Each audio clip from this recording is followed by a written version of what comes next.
Okay, we're live now, so sorry about that. A little bit of a technological delay, but we'll get started. So I'll call the regular council meeting for Monday, July 13th to order at 3:06 p.m.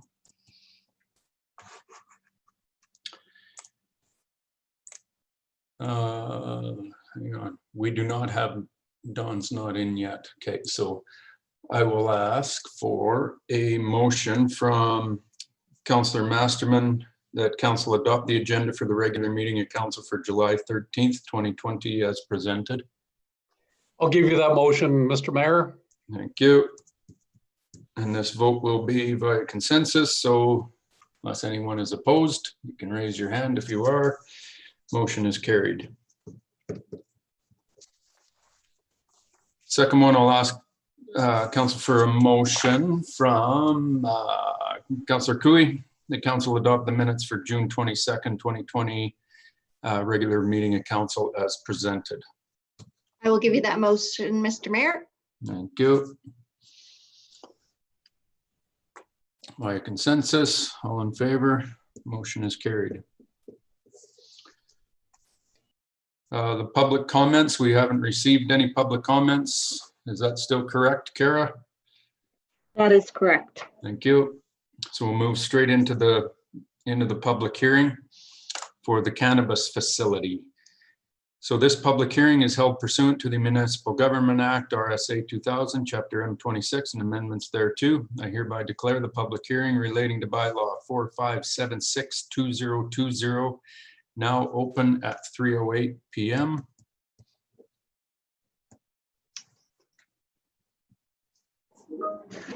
So the purpose of bylaw 4576-2020 is to amend the land use bylaw to allow cannabis facilities to be listed as a discretionary use in the urban reserve district and to amend the definition of cannabis counseling clinic.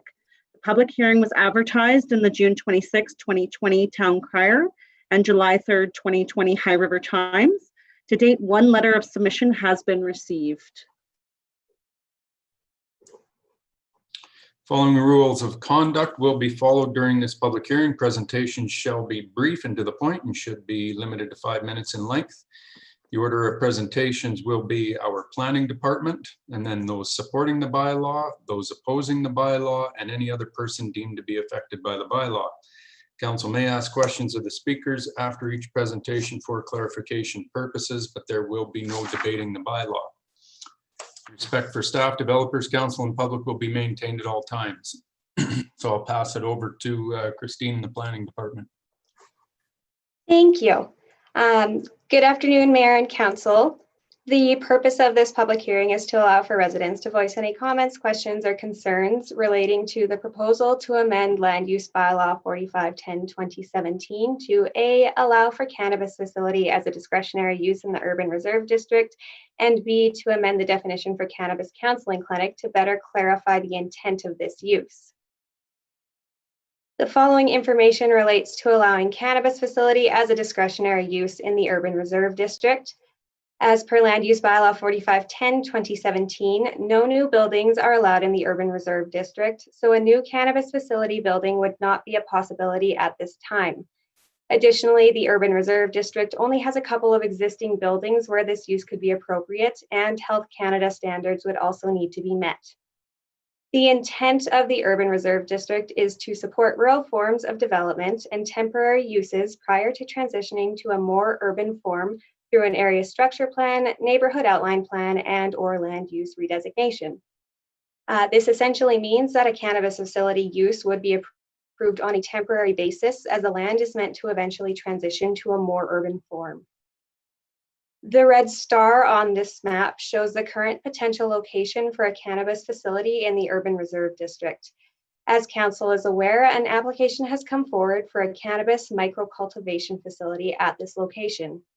As mentioned earlier, there is a second building that this could potentially meet the criteria. It could potentially meet criteria for a cannabis facility as set out in this bylaw, and this would be the Anna's Cookie Factory building. However, that building is currently home to an unrelated use. Please note that cannabis facility is proposed to be a discretionary use, so any applications for a cannabis facility use in the Urban Reserve District would be reviewed, and the appropriateness of the proposal would be determined by the Development Authority at the application stage. Here you will see the proposed amendments to the land use bylaw. A store is allowed as part of a facility, but would have to meet the criteria outlined on this slide in order to be considered as part of a proposal. So a store would have to be at least 100 meters from the following, measured from the closest point of the cannabis store building to the closest point of the site boundary of a school, an early childhood services program, school reserve or municipal and school reserve, a provincial health care facility, or a public park. Additionally, if a store was proposed within 150 meters of an existing store, the Development Authority would need to consider any cumulative impacts on existing development in the area before deciding on the application. Next, the proposed cannabis facility separation distances are the same that are currently in the land use bylaw for the Service and Employment District, a district in which cannabis facility is currently listed as a discretionary use. A facility would have to be at least 75 meters from the building, again, as measured from the closest point of the proposed cannabis facility building to the closest point of the site boundary of a school, an early childhood services program, school reserve or municipal and school reserve, a public park, or any land that is zoned the traditional neighborhood district or a residential district. The next amendment proposed is for the definition of cannabis counseling clinic. This definition was questioned by the Subdivision and Development Appeal Board at a hearing in 2018. Town staff suggest minor adjustments to wording in order to avoid confusion or potential issues in the future. Please see the current definition and the proposed amendment on this slide. As you can see, the proposed amendment clarifies that this business does not only provide counseling for medical purposes and may include ancillary retail or retail of merchandise. Retail or rental of merchandise, sorry. It does not allow for the sale of cannabis. That concludes this public hearing presentation. Are there any questions from council about the information presented?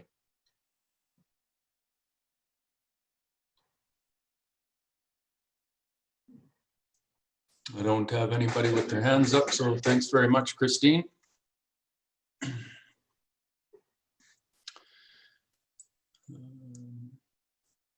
So is there anyone present who supports the bylaw who wishes to speak? And I know we have Travis Lindsay, who's in attendance with us today on here. And I don't know, Travis, whether you have anything to specifically say to this, or if you're just available to answer any questions that council might have. Hi, can you hear me? I can hear you, Travis, yep. Okay, thanks. No, I didn't have any questions. I was just here in case anyone did.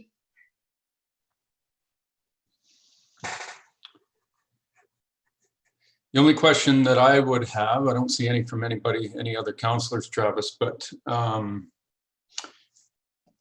as far as odor or anything that goes on in a facility like this, that's all dealt with through HVAC systems, et cetera. And this facility will be completely enclosed within the existing facility. Is that right?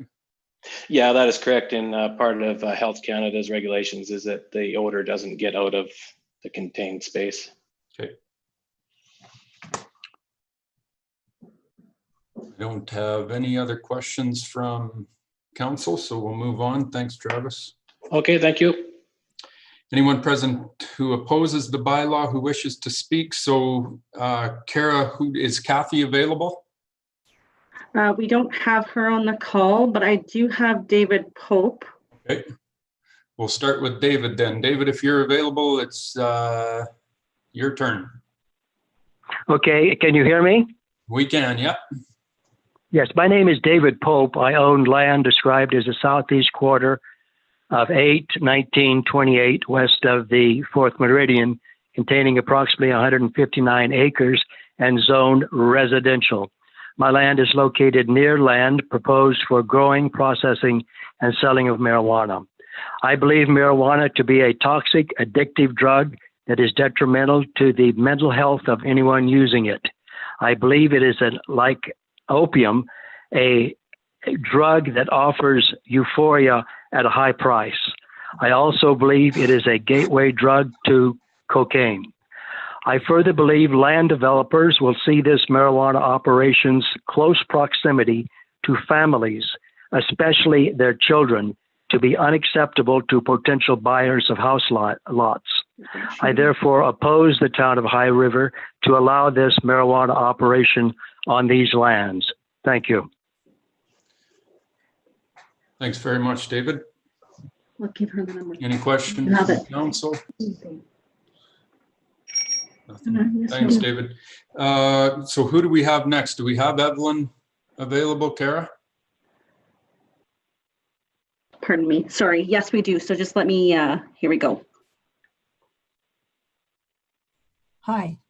Hi, Evelyn. Hi. I understood that this was to be on the agenda by reading the paper. I've spoken to a few others and they didn't see that in the paper. But I believe the residents of High River would not want this facility to operate near any residential area. Now, I noticed by this map that it seems to be somewhat of a distance, but I have family in British Columbia where this has taken place. Someone purchased a home and proceeded to make it a grow-op business. No one lives there. It's strictly a business, so the owners aren't affected, but everyone else around the residence is affected. Fumes from the grow-op bother the neighbors and sometimes intensely. Neighbors have complained. Even one law enforcement officer who lives in the area has tried to find a way to change the situation, but the owners have, quote, followed all the rules, unquote. It appears nothing will change. In High River, we get winds. There are times when town residents smell certain aromas. We know the popcorn smell, and we also know when there are extra cattle at the feedlot, but these are not addictive aromas, and they do not last for an extended length of time. In reading the paper, I understood one person indicated that possibly this kind of a decision would need to be made quickly, and someone said possibly all 3 readings could take place today at this meeting. I believe the residents of High River need to be made more aware of the possibility of a cannabis grow-op within what is considered town limits, although it presently is a little bit distant from us, but the winds bring things all kinds of ways. Even operating a business park in a business park would affect the personnel and clients of other businesses. I believe the residents of our town, especially the children, need as much clean air as we can get, and they're telling us everything about that with the COVID. This business would negatively affect us in town and should be out on a farm or an acreage that's not near people. Thank you. And I've lived in this town for 35 years. I like it. Thanks, Evelyn. Evelyn, are you familiar with the facility in Claire's home? No, I haven't been down there lately. Okay, so just so that you know, because I know speaking to one other, but Claire's home has a very successful, quite a large facility, much larger than this one's going to be, but that one is located directly within their town, and they haven't had any issues, et cetera, that I know of, speaking to a couple of people, but you know, improved HVAC systems and stuff. It's kind of where there's a lot of legalities that go along with these facilities now that weren't there in the past. So just so you know, there are some successful projects around for sure. So, but thanks very much for joining us and speaking up, Evelyn. Appreciate it. Kara, do we have Kathy available? No, unfortunately, we do not. She was connected and now she's disconnected. So Emma's trying to connect with her to see if she can get her rejoined the meeting. Okay. Councillor Masterman. Thank you, Mayor Snodgrass. So David Pope, I have a question if you're still on. It looks like you're still on. Yes, I'm still here. Yeah, thank you. So a lot of some of the concerns you talked about are obviously beyond the jurisdiction of High River Town Council and have been made by much higher levels of government, no pun intended. And I just was wondering, David, if you could cite any specific potential causes that or impacts that you foresee. Yes, sir. I have looked at several research documents that have been done over the years, but I guess the one that's the most recent that I have that I can recommend you to read. It's not a long read, but it hits these three big issues that I have put forward, and you might want to write this down. It's a book that's called Tell Your Children: The Truth About Marijuana, Mental Illness, and Violence. And it's the author is Alex Bernson, Bernson. That's the latest, sir, but there are lots of research, myriad of research on the effect of on the human mind, and even getting into the violence, which but it gets a bit into the weeds, sir. But there's a lot of research on the detrimental effects of this drug, which happens sort of to be something that the kids start out at the age of about 14, because it's readily available and it makes them feel good and all the rest of it, I guess. But that's what I could recommend you, a short read. Tell Your Children, and the rest. And there's a lot of research that you can read, but it gets into the weeds, and we don't have time to discuss it here. But those three things that I brought up are taken very much into detail by research, by medical doctors and people with PhD degrees in the various sciences that have studied this issue over many years. David, I appreciate that very much. I guess I maybe didn't make my question clear enough. The only jurisdiction that we have over this is this particular development, and I'm just wondering if there's anything specific as a landowner that you can name as potential problems here. Well, I've just used what I believe, and of course, I kind of have a long history in a number of facets as a school teacher, science school teacher, as a lawyer. I'm in a rancher for years and blah, blah, blah. But to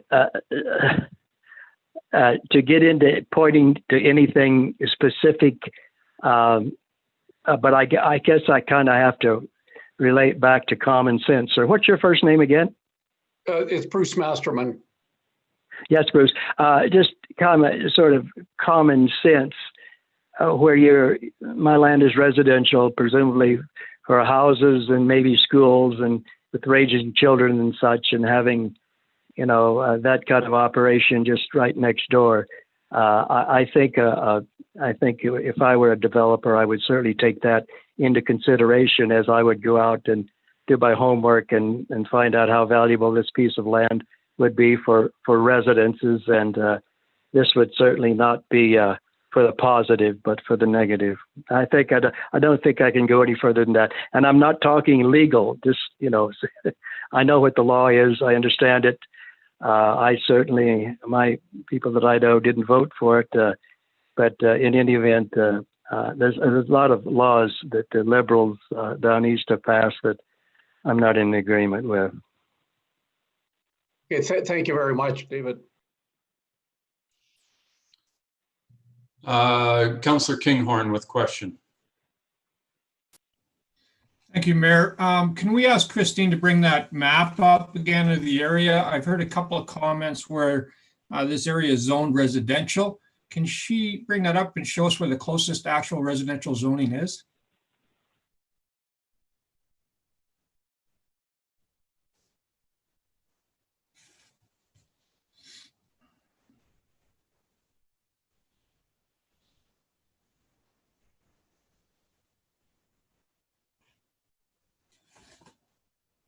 I can, sorry, I'm just having a little bit of a technical issue here.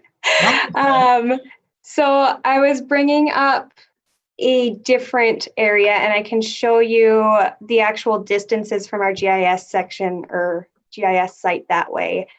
Thank you. Just have to get it back up here.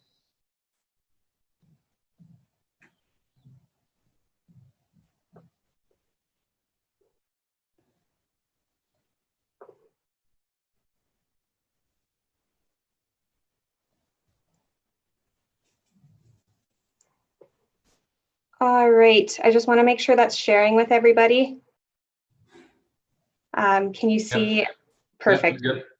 So I have the measurement tool, and as the bylaw proposes, it says from the edge of the proposed building to the site boundary of whatever site we're looking at.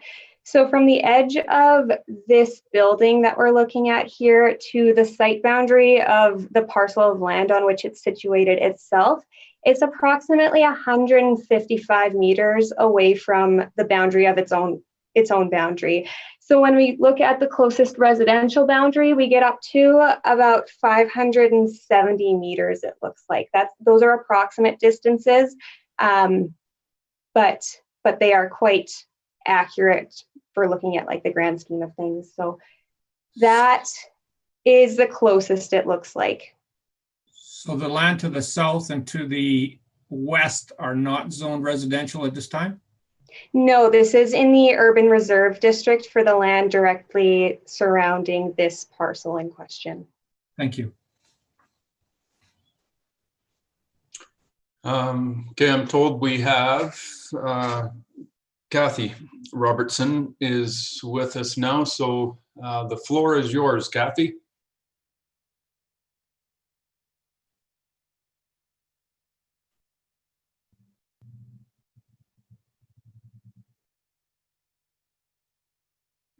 We can't hear Kathy.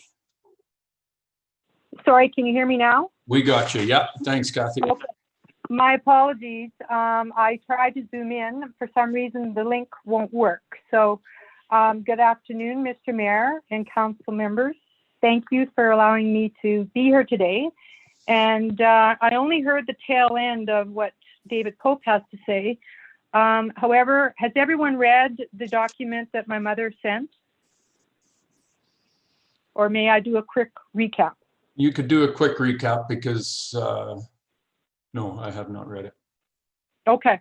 Well, first of all, we were curious, has an environmental study been done? And if so, may we please have a copy? And if not, then we request that one is done before permission is considered. There are a number of reasons for not having a cannabis growth operation in an urban reserve area. It is very expensive to set up such an operation, and therefore it would be a long-term venture and not a discretionary use in the urban reserve. This would invariably change the designation for surrounding lands, which would result in devaluation of property and homes in the area. The proposed operation would require heavy power usage for loads for such high-intensity bulbs, ventilation, dehumidifiers, and air conditioners, etc., which need continual monitoring to prevent fire. Question: do the current transformers have the capacity to handle this, and will it max them out, resulting in power failures? In California, indoor cultivation for marijuana is responsible for about 3% of electrical use, or equivalent to that of 1 million homes. We would like a guarantee that we would not, or others in the surrounding area, have to face frequent power outages due to this industry. Most importantly, a marijuana growth operation gobbles water. It takes 22 liters of water per day per plant, or 500,000 gallons of water per square kilometer to irrigate cannabis plants. And I believe the source for this is Berkeley University. This is based on a growing period between June and October, and will certainly draw down the water table, whatever the source of the water. The government of Alberta has already decimated the Highwood River, from back in the 1970s when they sold more licenses for irrigation than there was water in the river. As silly as it sounds, we had to make an application to the government to have a license, to have a minimum flow of water for the river. There are potential ozone effects. How are the odors going to be controlled that are emitted from the growth operation? And what are the plans for monitoring and controlling air pollution? Cannabis plants produce volatile organic compounds, or VOCs, called terpenes, that when mixed with man-made nitrogen oxide spewed from many cars and sunlight form ozone-degrading aerosols. High concentrations of these terpenes have been linked to a range of human health issues, from nausea, fatigue, liver damage, and cancer. Also, we have read that the odor resembles skunk odor, and that those living near these crops can no longer open their doors for fresh air, which would degrade quality of life. We're curious as to what measures or protocols are in place for waste management. Has water waste, packaging waste, as well as runoff risk been addressed? And if so, what are they?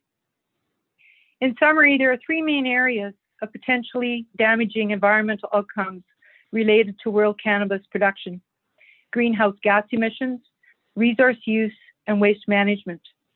And from a security and control perspective, marijuana growing operations, in our opinion, should be housed in commercial or industrial locations rather than municipal ones. Thank you very much for your time.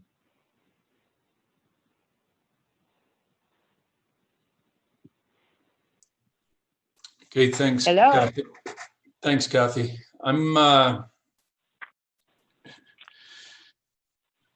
number of questions you've got in there. Yeah. I look at most of it as kind of owner responsibility as to whether they've got enough transformers and the proper power. You know, they don't need power outages any more than we need them. So that's their operational thing. So, Travis, are you still with us? Sorry, I didn't catch Travis's last name. Travis Lindsay. Lindsay, okay. Yeah, Hi, Travis. so, Travis, if you're available to maybe Sorry, can you? Yeah, we can. If you're available, if you could talk to kind of your water usage and you know, odors and those things, you know, that are regulated by the government of Canada on odors, you know, how that's all dealt with. Maybe you can just speak to a few of these things to alleviate Kathy's concerns. Sure. Yeah, we're actually not allowed to put odor out of the building, so it's dealt with carbon filters. So there won't be an odor leaving the building, so it won't affect anybody around the building. And power usage, drawing power doesn't cause a power outage. There is right now there's enough amps coming to the building that that we could a micro grow. I think some of these are these statements are for an LP.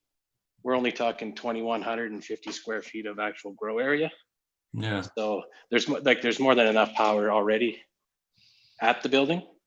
And water has already been addressed. Is we would have to buy water until we could at a later date. It would be like another application to I believe it's to the Alberta government, but that would be in the future. We'd have to buy water.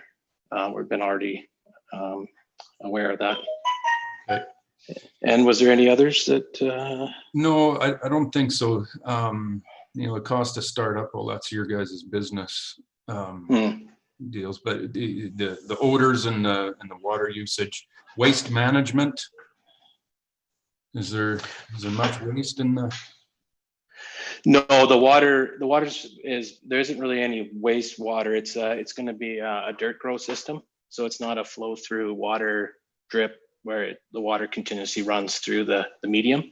So the water doesn't really leak out the bottom, and then there isn't much washing after a cycle. We just use standard cleaning materials and just mop the floor. It's not like a spray hose down, water's running everywhere down the drains. Right. So there really isn't much wastewater to speak of. Okay.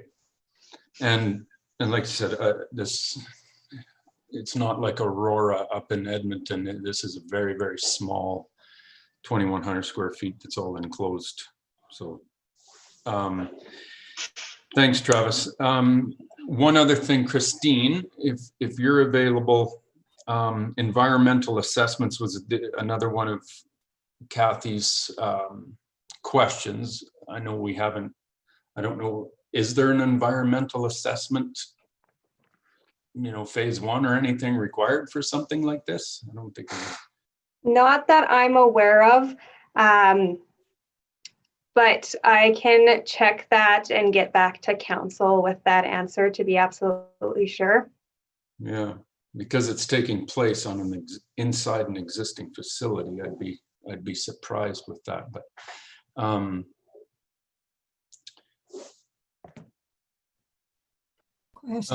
Councillor Masterman with a question. Thank you, Mayor Snodgrass. Just two very quick questions for Travis, and thank you to the presenters on this issue. Travis, I'm pretty sure I know the answer to that. Why I do know the answer to this, but I think it would be helpful for you just to address whether there'll be any public access at all to this facility. And I'll ask you my second question as well, which is if you're at liberty to say employment, you know, how many people might be employed there, if you're at liberty to say that. Yeah, I think there'd be anywhere from 4 to 8 people employed. And security, it's the facility inside the facility has to be locked. So only employees with certain access can access the actual building inside the building. So okay. It has to be secure, a facility inside a facility. Okay, yeah, thank you. You're welcome. Thanks, Travis. I don't have any more questions coming from council, so thank you very much to Kathy, David, and Evelyn for your questions and concerns. We appreciate you getting involved in this weird way to do a public hearing, and as long as everybody has their voice, I appreciate it. So I hereby declare this public hearing relating to bylaw 457620-2020 closed at 3:38 p.m. We'll move into the second bylaw under public hearings, being the laneway closure at the fire hall. Again, this public hearing is held pursuant to the Municipal Government Act, RSA 2000, Chapter M26, and amendments thereto. I hereby declare the public hearing relating to bylaw 4573-2020 now open at 3:39 p.m. So the purpose of bylaw 4573-2020 is to close the laneway adjacent to the fire hall located at 1010 5th Street Southeast in High River. The public hearing was advertised in the Town Crier on June 26, 2020, and the High River Times on July 3rd, 2020. To date, no letters of submission have been received. Okay, the same rules of conduct as previous public hearing will be followed, and I'll pass it over to Christine again with planning. Mr. Mayor, this one is actually mine. Sorry, thank you.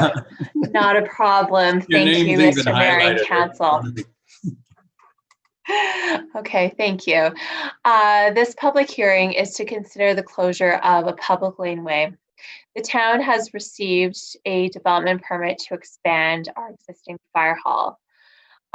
During the application process, the town determined that the existing fire hall is, and the proposed fire hall expansion will be located partially in a public unopened laneway. This is significant because the town does not own the roads or the laneways within its boundaries. They belong to the province.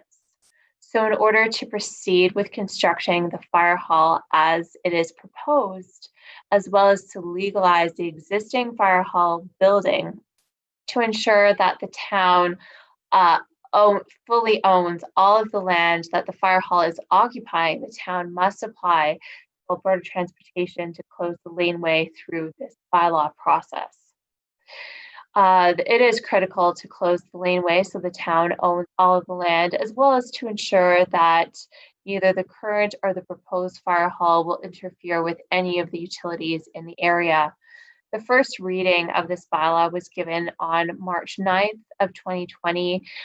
Today's public hearing was originally scheduled for April 14th, but due to COVID social distancing precautions, that meeting was canceled and has been postponed until today. The town did do an external circulation to all of the utility companies. Fortis and Telus were the utility companies that explained that they do have utilities in the area, and staff are working with those companies to create right-of-way agreements. Administration has also sent letters to all of the abutting landowners. Their responses were requested by March 2nd, 2020, and no responses have been received. This public hearing was also advertised in the Town Crier and in the High River Times as per the Municipal Government Act requirements. That concludes the administration portion of the public hearing. Are there any comments or questions from council? I have no questions from council. Thanks, Sarah. Thank you. And Kara, still no comments from anybody supporting or opposing the bylaw? That is correct. Good, thank you. Any questions? No questions from council. So I hereby declare this public hearing relating to bylaw 4573/2020 closed at 3:43 p.m. Item 6.1, strategic priorities chart. Chris speaking to this, or is it just there for information? Mayor Snodgrass, it's just there for information. Thank you very much. Okay, so, Mayor, yep, sorry. I actually have a question. Yep, go ahead. Yep. Chris, I just noticed, what is the business committee? I noticed that as part of the strategic priorities. Certainly, that came out of the community development process that we had conducted back in February. That was to create some kind of business committee that was business incubator / sharing of ideas / connecting businesses and providing a conduit of feedback back to council. So that was kind of the concept with that, and that's one of the things that we're working on, putting together terms of reference to try and get that together post-COVID. So nothing's been formalized, like? No, still working on terms of reference. Hey, thank you.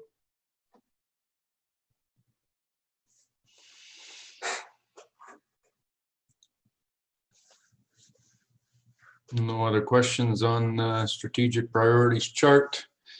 Move on to item 7.1, back to Christine on the first, second, and third readings for the cannabis bylaw. Thank you. Good afternoon, Mayor and Council again. Based on the public hearing held for the cannabis bylaw earlier, Council can determine if they would like to move forward with first reading of the proposed cannabis bylaw, first and second reading, or first, second, and with unanimous consent also proceed to third and final reading. Does Council have any questions? Councillor Masterman. Thank you, Mayor Snodgrass. Christine, I'm just wondering, what's the rush? I believe we're just wanting to make this amendment for the cannabis facility application that was mentioned earlier. So that's at the old air hangar. So that application has been submitted to the planning department, and it won't be able to move forward until this bylaw is amended to allow for a cannabis facility, should council choose to do so. Okay, thanks. Councillor Nychuk. Thank you, Mayor Snodgrass.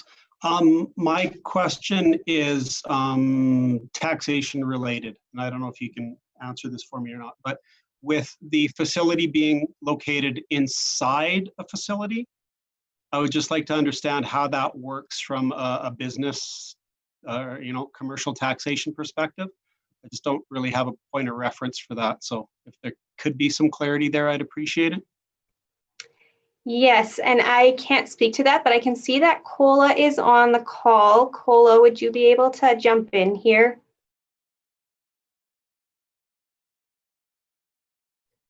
Yes, yes, Christine. Council Nychok, can you repeat the question, please? Yeah, sure. Thank you, Cola. Looking at how that business would be assessed from a commercial taxation perspective. So it's essentially a building within a building on a commercial site. So I was, my curiosity is how that business would be assessed from a municipal taxation perspective. Does that clarify it? Make sense, Cola? Yeah, it does make sense. Typically, what we do is we look at the original property. What is the taxable or the tax situation of the property itself? For instance, if the original property is tax exempt, but they sublease part of the property for business purpose, that portion that subleased for business purpose will be taxable, while the other portion will still remain exempt. So as long as it's for commercial purpose, it will be taxable. Thank you, Cola. Thanks. Councillor McMillan. Thank you, Mayor Snodgrass. And thank you, Christine, for your presentation. One comment and kind of, well, I guess two comments. I was happy to see the counseling clinic verbiage changed as a potential, because I think that was kind of confusing before, thinking kind of medical clinic wise. But also along the lines of what Councillor Masterman said, if we were to just have first hearing today, would second and third, or first reading, would second and third reading be scheduled for the August meeting or beyond that? Because I'm just thinking, seeing as there was public comments, it's kind of nice to have a bit of time to reflect, but just wondering about the timeline. Yeah, I believe it would be fine to go through first reading and then second and third reading at a later date. Everything else, unless there was changes that we wanted to make, if it were to go forward as proposed right now, it wouldn't be very time consuming to bring it forward to another meeting. If there are changes, we would just need to change that, and then bring the report forward again. But I'm not sure if Kara would like to clarify any of that. I'll give her the opportunity to do that. No, so I think you've explained it well, Christine. The other option that's always available to council is, if you didn't want to wait for second and third until the August meeting, but you wanted to just proceed with first, is you could schedule a special council meeting as well sometime in between if you felt that it was too long in between now and then as well. And along that note, I just want something a little bit refreshed, because when this was first brought to us in Committee of the Whole, I was kind of under the impression that it was not going to be a permanent, like it was like a, am I just dreaming that it was like a 5-year thing? That is correct, Carol. This use at the application stage, it would only be approved on a temporary basis. So the start, we would start with 5 years. And if there wasn't any more development out there in 5 years and we could see it going another 5 years and the applicant wanted to continue with it, we could kind of go through the process and give them another 5 years. And kind of continue with it that way. And it would all just depend on when we have an area structure plan in the area and when future urban development is going to occur. Thank you, because I wish that one point had kind of been brought up when the members of the public were here, because I think they were under the impression that this was going to be like an absolute permanent thing. So, okay, thank you.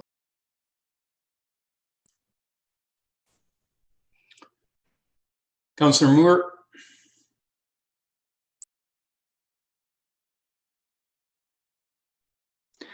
Thank you, Mayor Snodgrass. I was under the impression that they were renting their portion of that facility. Is that correct? Thank you. Yes, that is our understanding, is that this is leased. So then we don't have to worry about a taxation because the owners of the building are the people that are taxed, and they will include a portion of what they pay in tax to the tenant in this case. Okay.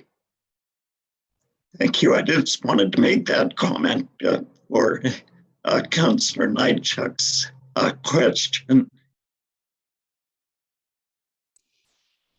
Thanks, Don. Councillor Cooey.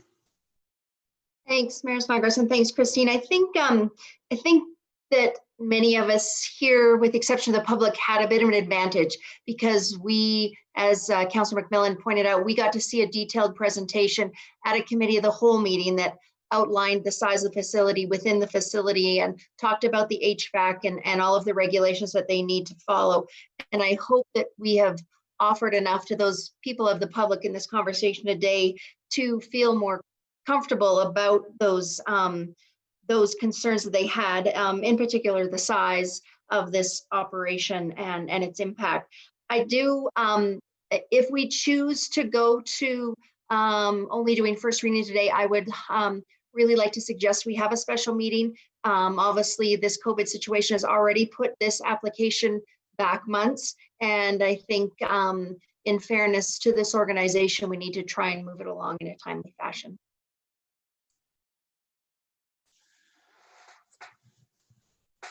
Thanks, Kathy. My comments on what we're doing here is, you know, I support going through all three readings. The comments coming out of the public hearing were much more on the side of, you know, I don't like marijuana, therefore this can't proceed. But those are all federal government regulations. The fact of the matter is that marijuana is legal in this country. It's legal to commercially grow it. It's legal to commercially sell it. So this is not a town of High River, just like Councillor Masterman stated. Most of this is outside of our jurisdiction. This is you know, this isolated little spot where we've got a micro grow opportunity and a business that wants to set up within our community. I am completely satisfied that the odor, well, it has to be dealt with. That's a federal legislation that ties their hands. They have to deal with that properly, and if it's not, well, we deal with that. But in order for them to get approval, they have to prove that they have those provisions in place. So I personally, I'm voting in favor of going through all three readings just because I don't see any need or any other information that's going to come play. The distance between this place and the nearest residential is more than enough space. And when you get, you know, way down into the Hamptons, which would be the next real residential neighborhood, you know, you're looking, well, it'd be half a mile across that quarter section, right, that David owns. So you know, there's lots of distance. It's inside. It's alleviated any concerns I might have. So, question back to Councillor Masterman. Thank you, Mayor Snodgrass. And since I was the one who asked about the rush, I also am in favor of doing all three readings today. Councillor Cooey, I really appreciate your comments. We did have a very detailed presentation on this in committee of the whole some months ago, and yeah, to me, a lot of the concerns, most of the concerns that were raised are more around the whole legalization, and so I would definitely be in favor of doing all three readings today. Okay. So on that note, no other questions from council. I'm going to go through these individually as individual motions. We'll do the voting by consensus. If you are against the motion present, please raise your hand so that I know that you are against. Otherwise, it'll be resolved that you are in favor. So I will ask for a motion from Councillor Moore that council give first reading to bylaw 4576/2020, being a bylaw to amend land use bylaw 4510/2017.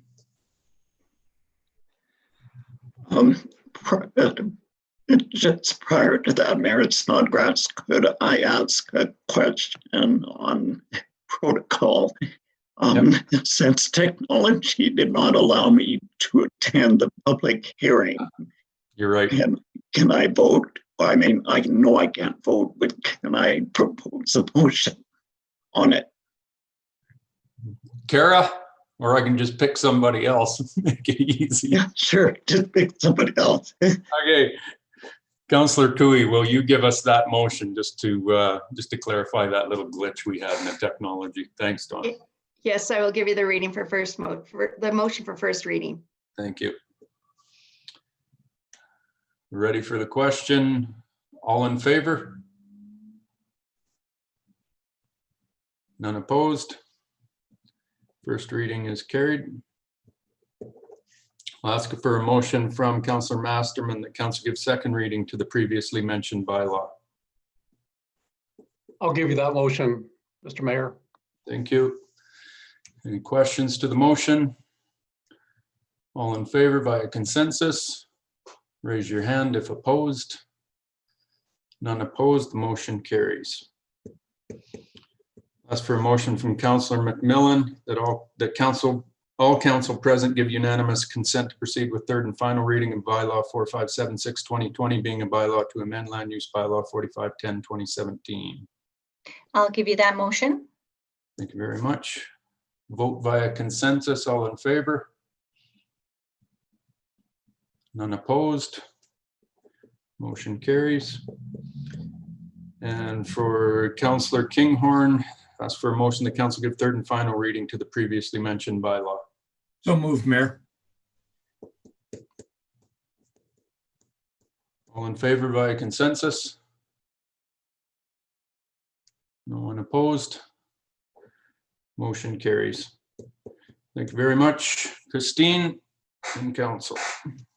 Thank you. Sarah, back to you for the signs. Yes, thank you, Mr. Mayor and council.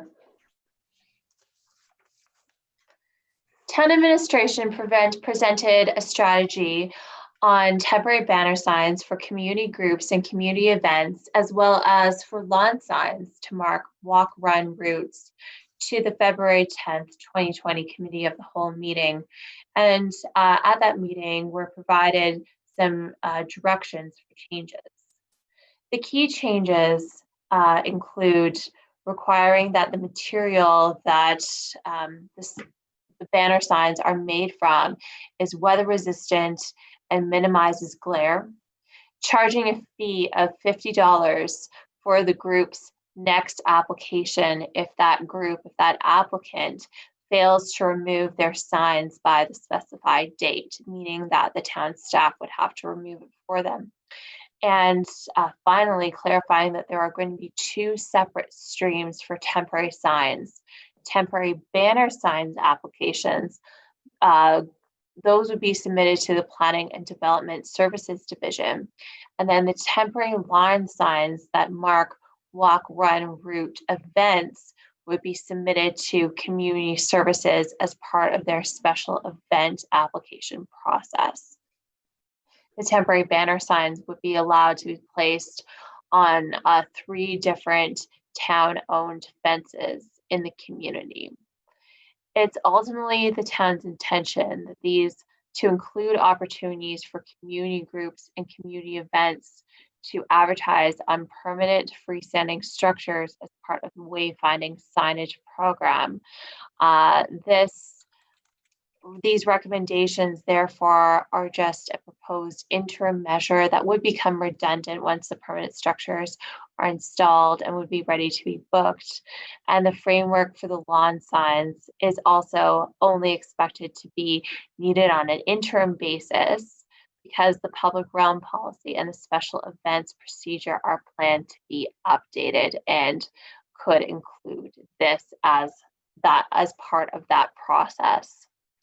Administration recommends that council support the proposed recommendations to allow banner signs on town-owned fences displaying messages for community groups or community events to be approved for a limited period of time by town administration, as well as to allow lawn signs on town-owned boulevards marking the routes of organized walk runs to be approved for a limited period of time by town administration.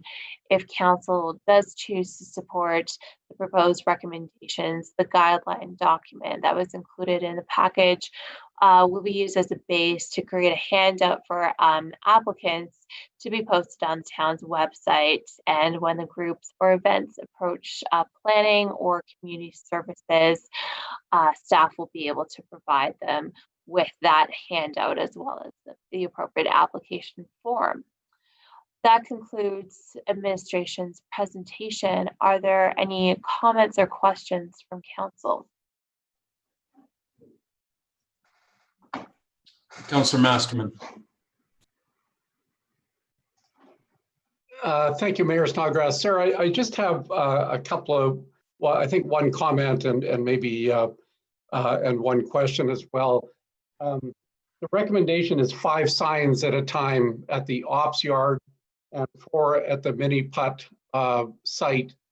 Who are those? Are those signs aimed at? Who's going to be reading those signs? Are they aimed at pedestrians or are they aimed at drivers?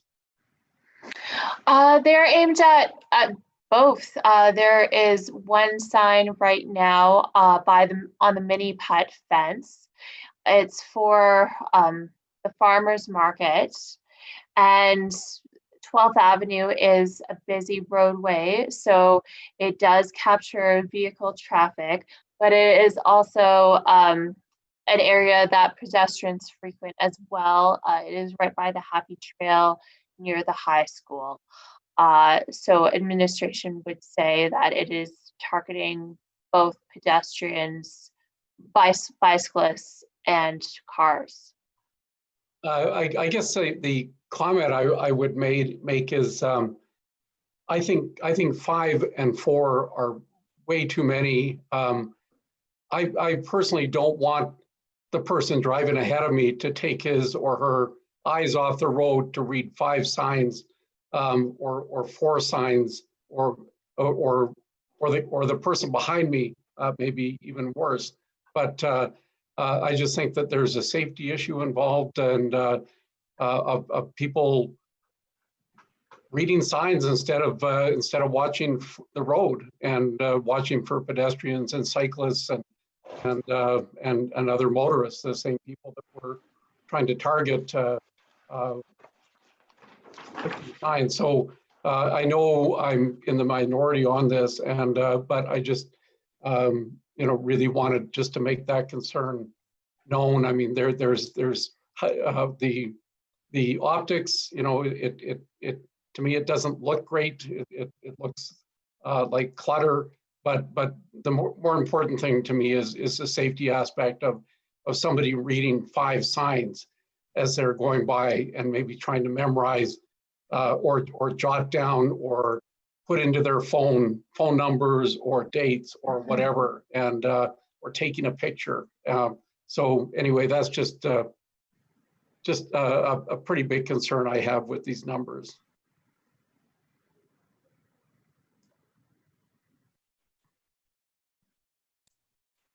Councillor Cooey. Thanks, Mayor Snodgrass, and thanks, Sarah. Just a couple questions. Regarding the lawn signs, it says specific run walk type events, and I just want to make sure that I've understood this right. And I'll use an example. The car show uses those type of lawn signs for directions. Does that mean that they will no longer be able to do that under this bylaw, or any other event that is just wanting them temporarily there to offer direction to an event? That was not something that we had considered allowing. However, you do bring up a good point, and we could add that to this, because right now we would not be able to allow those types of signs. Maybe there could be an element of it that is a special events directional opportunity. Anyways, just something I wondered about. The second question, and make sure I'm reading this. Are we saying the signs in the area can be 6 square meters? Yes, that is what it says in the town's land use bylaw. So that size is coming from our land use bylaw in terms of temporary signs for community events. Yeah, it just seemed really large to me, and I wondered if our spaces that we have can accommodate signs of that size. I highly doubt most people are going to go that big for sheer cost and enormity. It just seemed a large area for me. It is a large area. The reason that we use that one is because that's what our land use bylaw allows. So we wanted consistency, but I would suspect that most people would choose to create a sign that was much smaller than that. Thanks, Sarah. Councillor McMillan. Thank you, Mayor Snodgrass, and thank you very much, Sarah. Speaking to Councillor Masterman's concerns, because I have the same concerns as well as the clutter factor, because we've discussed signs so much, right? And I guess on a regular basis, how many groups at one time are applying to hang up a sign? Have we ever had 5 at once? No, we've never had 5 at once. So I don't know, is it too restrictive to say that it's a 1 sign at a time? Because it's for 2 weeks, correct? It is.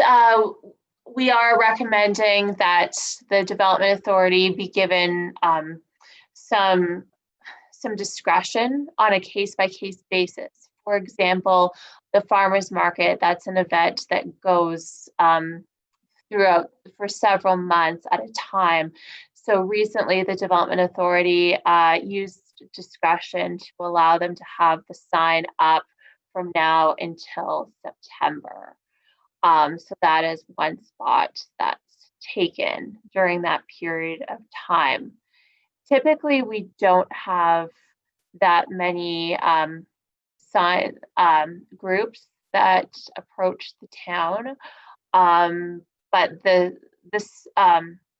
fences that we are looking at are relatively long, and we did want to create opportunities for the groups to advertise, but certainly we could reduce the number of spots. Well, and I know in the policy you're trying to encourage them to be uniform in size, ideally, correct? And material, but also who's hanging up the signs then? Is that ops or these groups? The community groups would be fastening the signs to the fences. They would be responsible for that.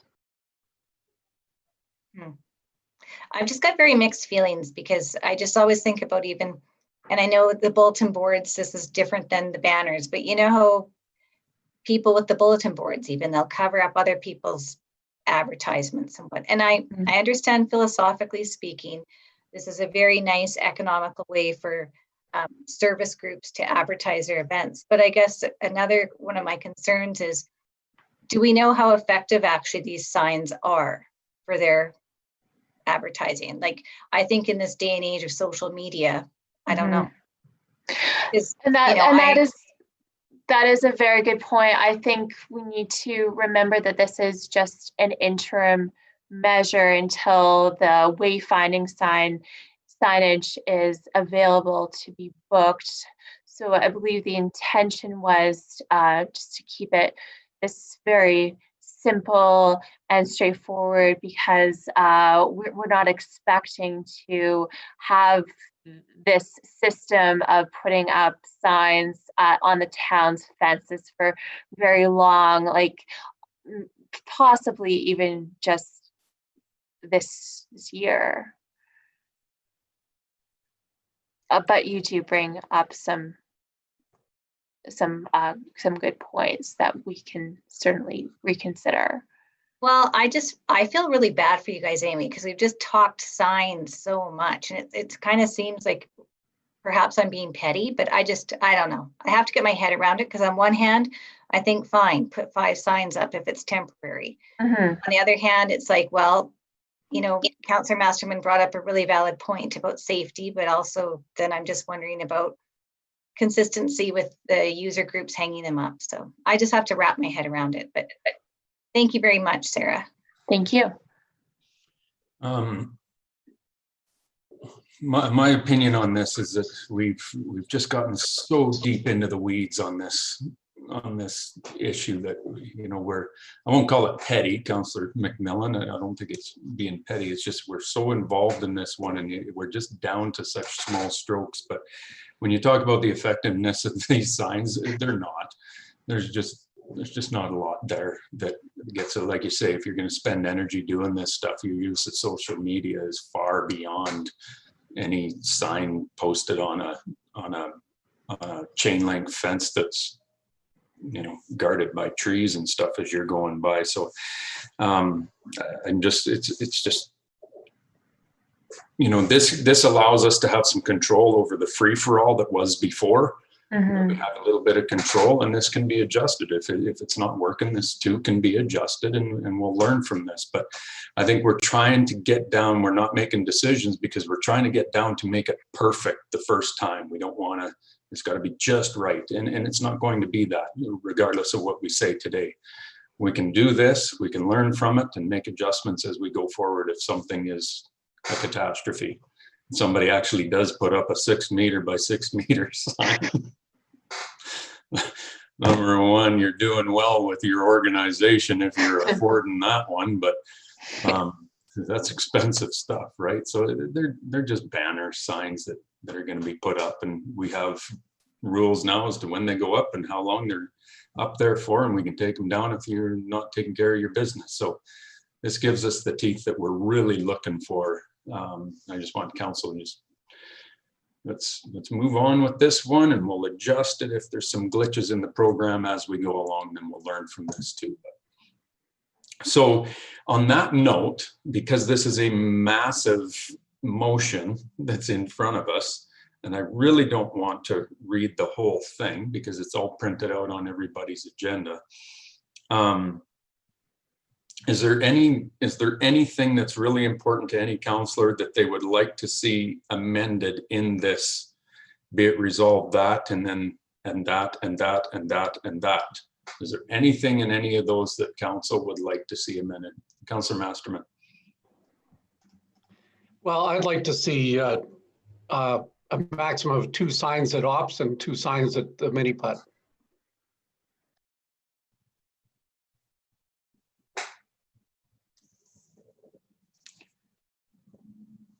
Two banner signs, former mini putt, 2 banners north to Center Street Bridge, and 2 signs at operations yard fence.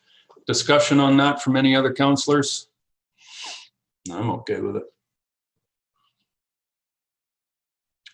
Any other amendments that you would like to see to any of these pieces? Councillor Cooey. Would we like to add special event directional signage to lawns? To the lawn signs? Or leave that with Sarah? To their discretion. Yeah, let's leave it to Sarah's discretion. I'm just trying to look as to where to slide that in. The only one that I would, if we're doing this, the only one that I would say is, let's talk about this 6 square meter thing. We all know it's massive, and like what?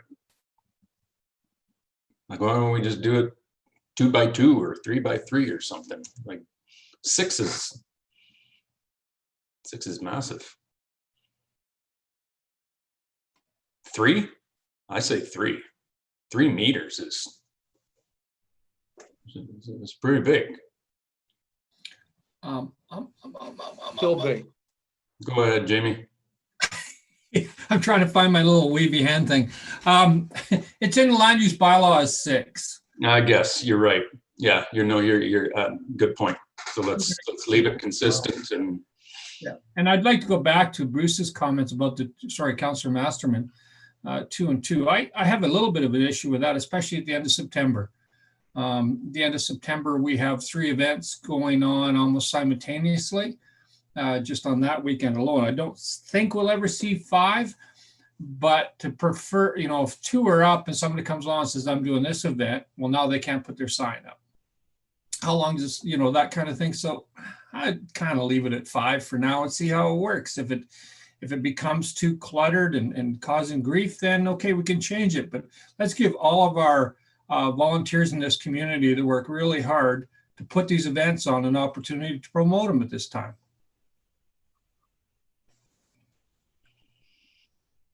I'm going to go the other way. Let's wait and see where the demand actually is. If we say 2 and keeps coming at us, whether it's 3 or 4, 5, 6, 7, 8, I'm kind of on less is more right now.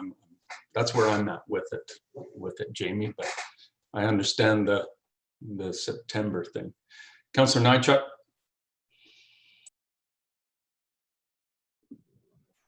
Thanks, Mayor Snodgrass. I'm with Jamie on this one. I mean, we went from years ago looking at all these signs and the neon signs and everything, and we've been paring it down continually as we go.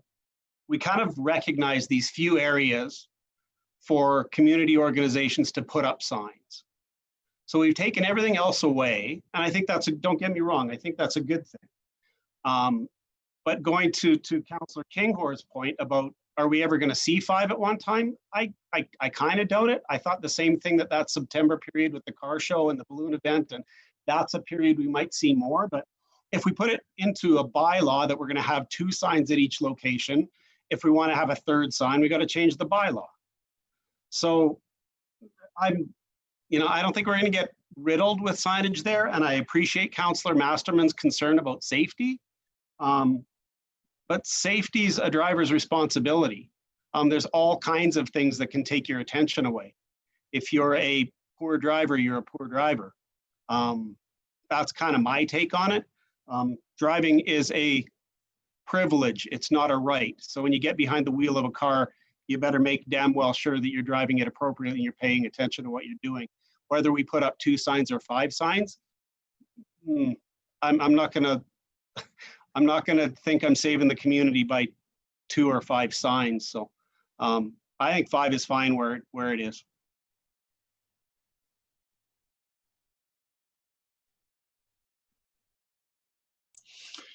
Here's what we're going to do on these numbers. I'm going to read the bylaw as it's written.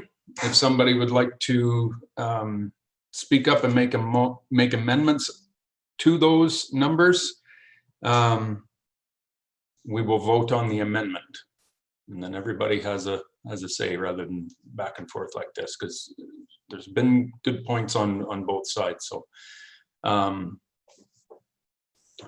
will ask for a motion from Councillor Moore, and I guess I'll read the whole thing. It won't take that long.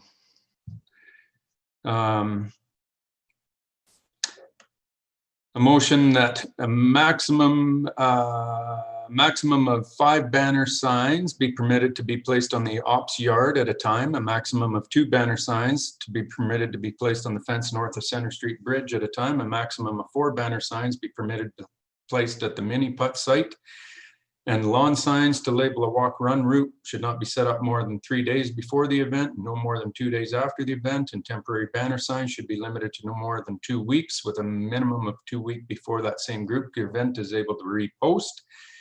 Discretion may be considered on a case-by-case basis. Banner signs on town-owned fences may be approved to display messages for community groups, community events, and lawn signs marking the route of an organized walk-run be approved on town-owned boulevards. The banner signs may have a maximum sign area of 6 square meters, and that should the applicant fail to remove their signs by the specified deadline, the town administration removes the sign, and application fee in the amount of $50 will be collected the next time that community group event wishes to post signage. Message from Councillor Moore, please. A motion, yes. I would be happy to make that motion, Your Worship. Thank you. Not you. 7 years, Don. Come on.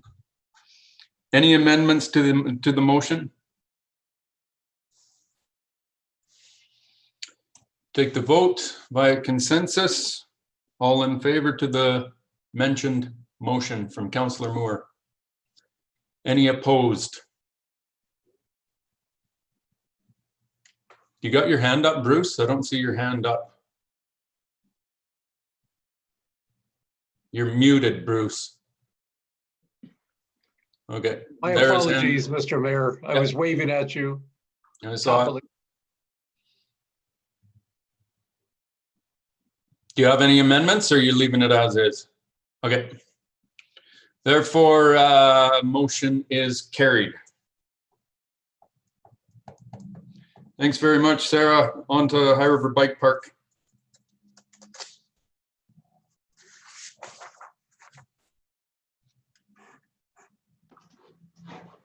Thank you, Mr. Mayor and Council. The High River Bike Park Society is requesting an extension to complete their prior to release conditions that were noted in the notice of decision for the pump track development permit. The notice of decision is going to expire on July 22nd, 2020. According to the Society's request that they provided, the delay in having the prior to release technical drawings prepared was directly associated with the uncertainty of COVID-19. They are requesting a 6-month extension and a waiver of the extension fee, which is $225 as per the rate bylaw. Applicants are always given 6 months to address all of the prior to release conditions. In this case, those conditions are mainly the submission of technical drawings to our engineering division. Extensions prior to release conditions are typically managed by the Development Authority, which is administration, and applicants are typically provided with 6-month increments of time to complete those conditions. In this case, the extension is being presented to Council because there is a fee waiver request. After the prior to release conditions are met, again, mainly technical drawings in this case, the development must commence within 12 months and be completed within 24 months from the date that the development permit is issued. The development permit has not yet been issued because there are those prior to release conditions that need to be submitted to the town for review. So the 12 months to start construction and the 24 months to complete the construction will not start until they have submitted those prior to release drawings to the town's satisfaction. The pump truck will ultimately be a town-owned asset once it is constructed and accepted by the town. For this reason, Town Council waived the application fee for the pump track back in September of 2019. Administration recommends that Council waive the extension fee and High River Bike Park Society be given 6 more months to complete their prior to release conditions. That concludes administration's presentation on this topic. Are there any questions or comments from Council? Councillor McMillan. Thank you, Mayor Snodgrass, and thank you, Sarah. Have there been any other groups during COVID that have requested fee waivers? This is the only group with an active development application of this nature in the town right now on the books. We do have several other applications that are being done by private developers, and it is reasonably common to have developers ask for extensions. However, no one has said that they needed an extension specifically because of COVID-19. However, I do want to definitely be very clear that this is the only community group that is engaged in a current development application with the town. So there would be nothing else to compare them to right now. Because I'm kind of struggling with this one, because I know that we waived the application fee, but I think maybe it's because of the timing, but I'm just thinking about, you know, we've had to say no to some FCSS grants. People have lost their jobs, and I'm fine with the extension, but I'm struggling with the fee waiving because I don't find it's an astronomically high. I don't know. I'm struggling a little bit with this because I just think setting a precedence is how much, because we've got a lot of community groups as well, and then maybe this is getting into the weeds, but then it's like, okay, well, this group got this 225 waived, but this one doesn't. So because we've already, you know, they've got the land donated to them for the project, and I know that will come back to us, but I'd like to hear other councillors' feedback to maybe try to help me see it differently, but right now I'm not really in favor of this. Councillor Masterman. Thank you, Mayor Snodgrass. So I guess on initial reading of this, certainly I wasn't in favor of doing this, but then it is on town land. We provided the land, but more so we are going to own and operate this thing once it's built. So to me, this is different than many other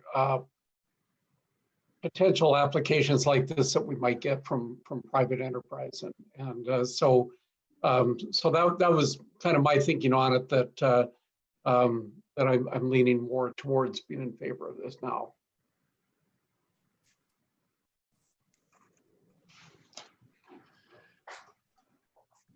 Councillor Nychuk. Thank you, Mayor Snodgrass. Couple of things, to a question to Sarah and then a comment on the extension cost piece. Sarah, so the 225 covers administrative time to what? File some paperwork, do a couple documents that creates a new date? What exactly is the 225 for? Thank you. Well, the 225, really the only work that needs to be done in this case, like you said, is filing some paperwork. The town, it is not in the best interest of any municipality to give conditional permission to a development and let it sit on the books for multiple years, because a development that is approved in at a certain date may no longer be up to the municipality standards 10 years from now. So it is really in the best interest of the municipality not to let things sit for too long. But that's why we want to encourage development to happen in a timely manner. And we believe that most developers are able to provide the municipality with the prior to release conditions, which are typically, and are in this case, just the technical drawings. So in this case, I would say that the 225 is just giving developers an opportunity to apply for an extension. The development authority would use that money, yes, to do the associated paperwork, but also to really consider, is it in the municipality's best interest to give this developer another 6 months? Are there going to be any negative consequences to the municipality to have this development continue on into the future and to get that extension?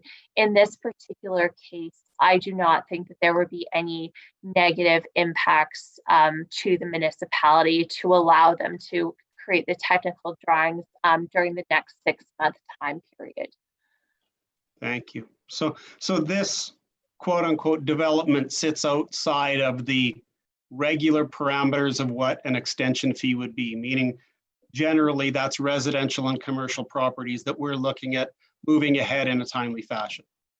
So we've got a nonprofit organization here that's trying to put a beneficial piece into our community for a youth recreation purpose. And the 225 would essentially be a penalty to that. So to go beyond that point, thank you, Sarah, for your explanation. I also know this group is having a difficult time at this point fundraising, not only because it's COVID, but because the development, the land is going to be turned over to municipal ownership. So they are handcuffed to a certain degree, for lack of a better term, to find funding avenues, i.e. bingos, casinos, those kinds of provincially assisted funding streams for community organizations. So they've been limited to those avenues that they can pursue because that pump track is going to come back to the town of High River. So I just wanted to bring that up, not as the poor, pump track people, or they're working hard to do that, but they've encountered some hurdles in trying to do something really good for the community. They continue to work forward for it, but I just thought I'd raise that point just as a matter of they're not flush with cash. They're working hard, to get the funds to make this happen. So I wouldn't want to encumber them with even something as little as $225. Thanks for that, Mr. Mayor. It's Michael. Councillor Moore.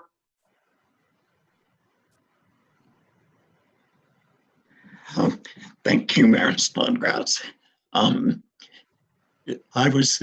Michael, you actually said what I was actually thinking, probably a lot better than I would have said it.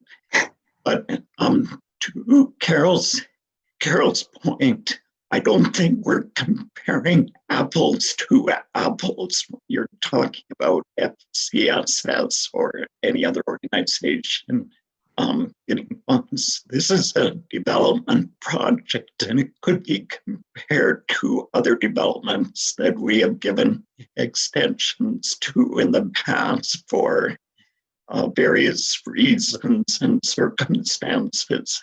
And I just want to say that I would be in favor of not having any fees charged to this group for that a limited amount of work that we have to do.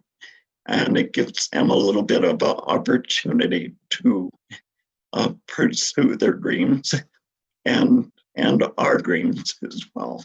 So that's I don't think it's a fair thing to actually charge them, and even COVID or not COVID. it's something that various members of our community are working very hard to put in a service for all of the benefit of all of the community. And I think it's a really good thing. Thanks, Don. Back to Councillor McMillan. Thank you. And I just wanted to say thank you to my fellow council, because that's what I needed to hear, is to clarify my thinking. So I appreciate that. And I appreciate Sarah's information as well. Well done. Back to Dawn. Your hand is up again. Do you have anything? I lowered it. Oh, okay, there, it's going now. Okay, thank you very much. Ask for a motion from Councillor Masterman. The council waived the extension fee of $225 as per rate bylaw 4568 2019 to provide an extension of 6 months for the prior to release conditions. I'll make that motion, Mr. Mayor. Masterman, all in favor via consensus? Motion carries. Thank you very much. Back to Sarah, cost sharing agreement.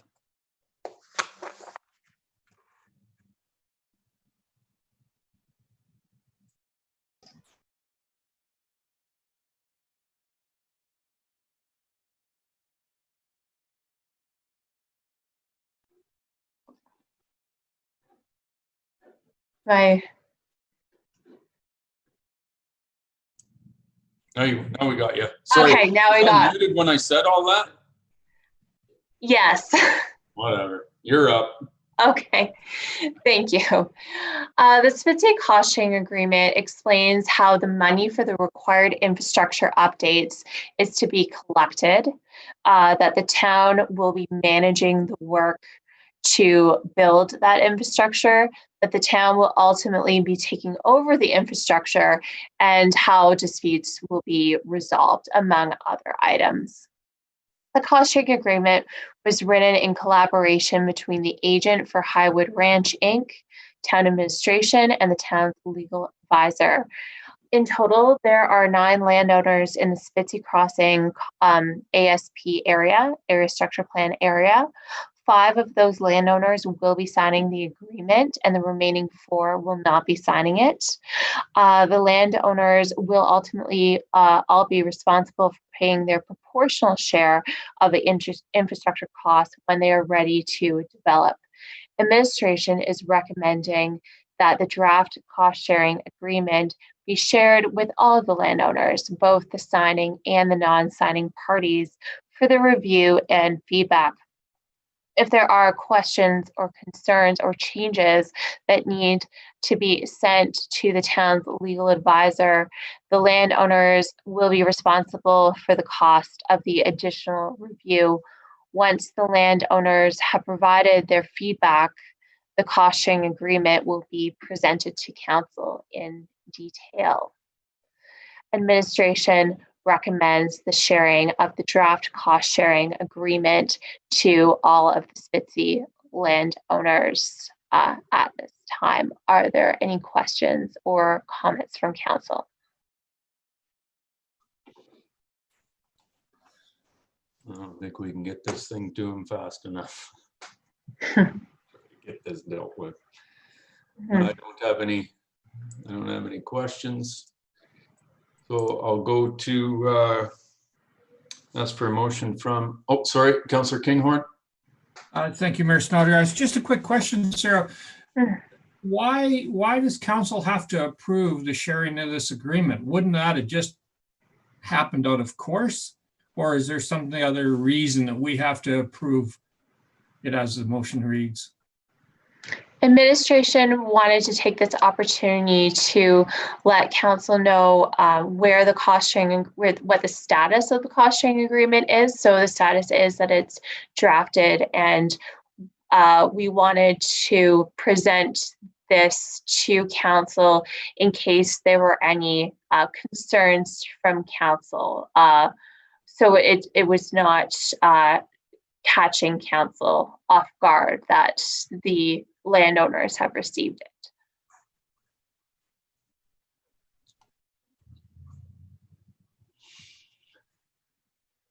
Okay, I'll ask for a motion from Councillor Cooey. The council direct administration refer the draft Spitzy Crossing cost sharing agreement with all of the Spitzy Crossing ASP landowners.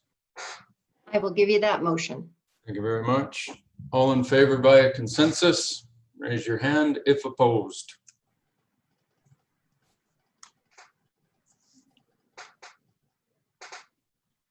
Motion carries. I'll give it a little bit more time because I'm realizing that some of the little blue hands don't show up for a few seconds here on my end. So back to Highwood Ranch, request to waive late penalties. Back to Sarah. Yes, thank you, Mr. Mayor.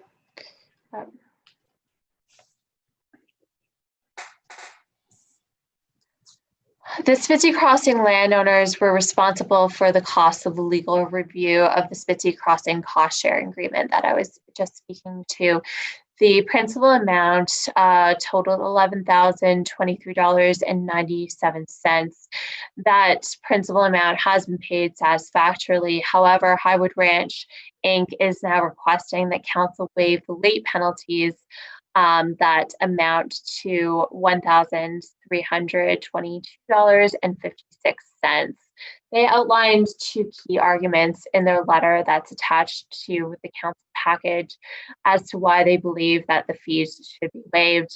The first argument was, while they did their best to try to remind the other landowners that the invoices were payable to the town and needed to be paid on time, they actually had no ability to track the payments because landowners were paying the town directly, and two, that the initially advised legal review was estimated at about $8,000.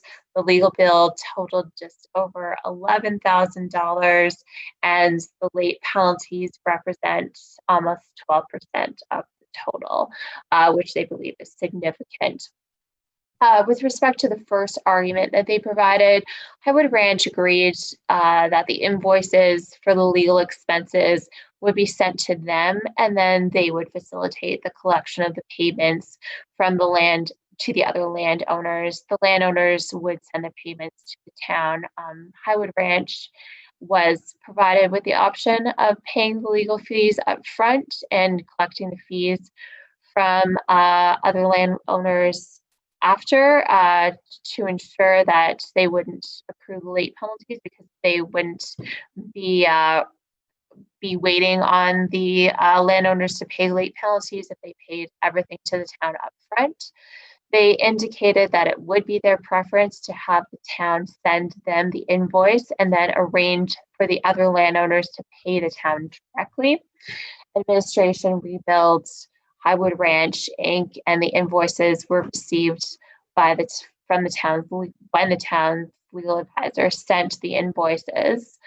This was done from 2017 to 2019.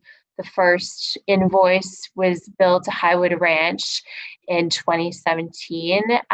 July 24th, 2017, the town didn't receive the first payment until January 22nd, 2018.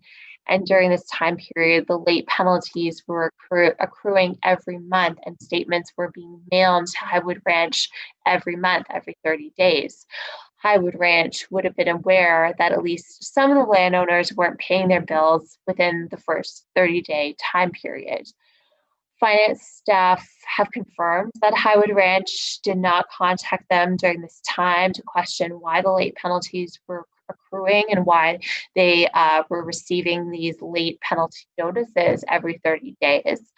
Had they contacted staff would have been able to work with them and to explain to them the situation that was happening, and it could have been addressed at that point. They could have revisited the possibility of billing Highwood Ranch, and then Highwood Ranch would bill the other landowners directly. Invoices for late penalties continue to be sent to Highwood Ranch over the course of 2 years, with no communication from Highwood Ranch to finance staff. And with respect to the second argument, legal estimates are just estimates, and they need to be adjusted if the task has more complexities than was originally anticipated. Administration recommends that council support the proposed recommendation to refuse to waive the late penalties. Are there any questions or comments from council?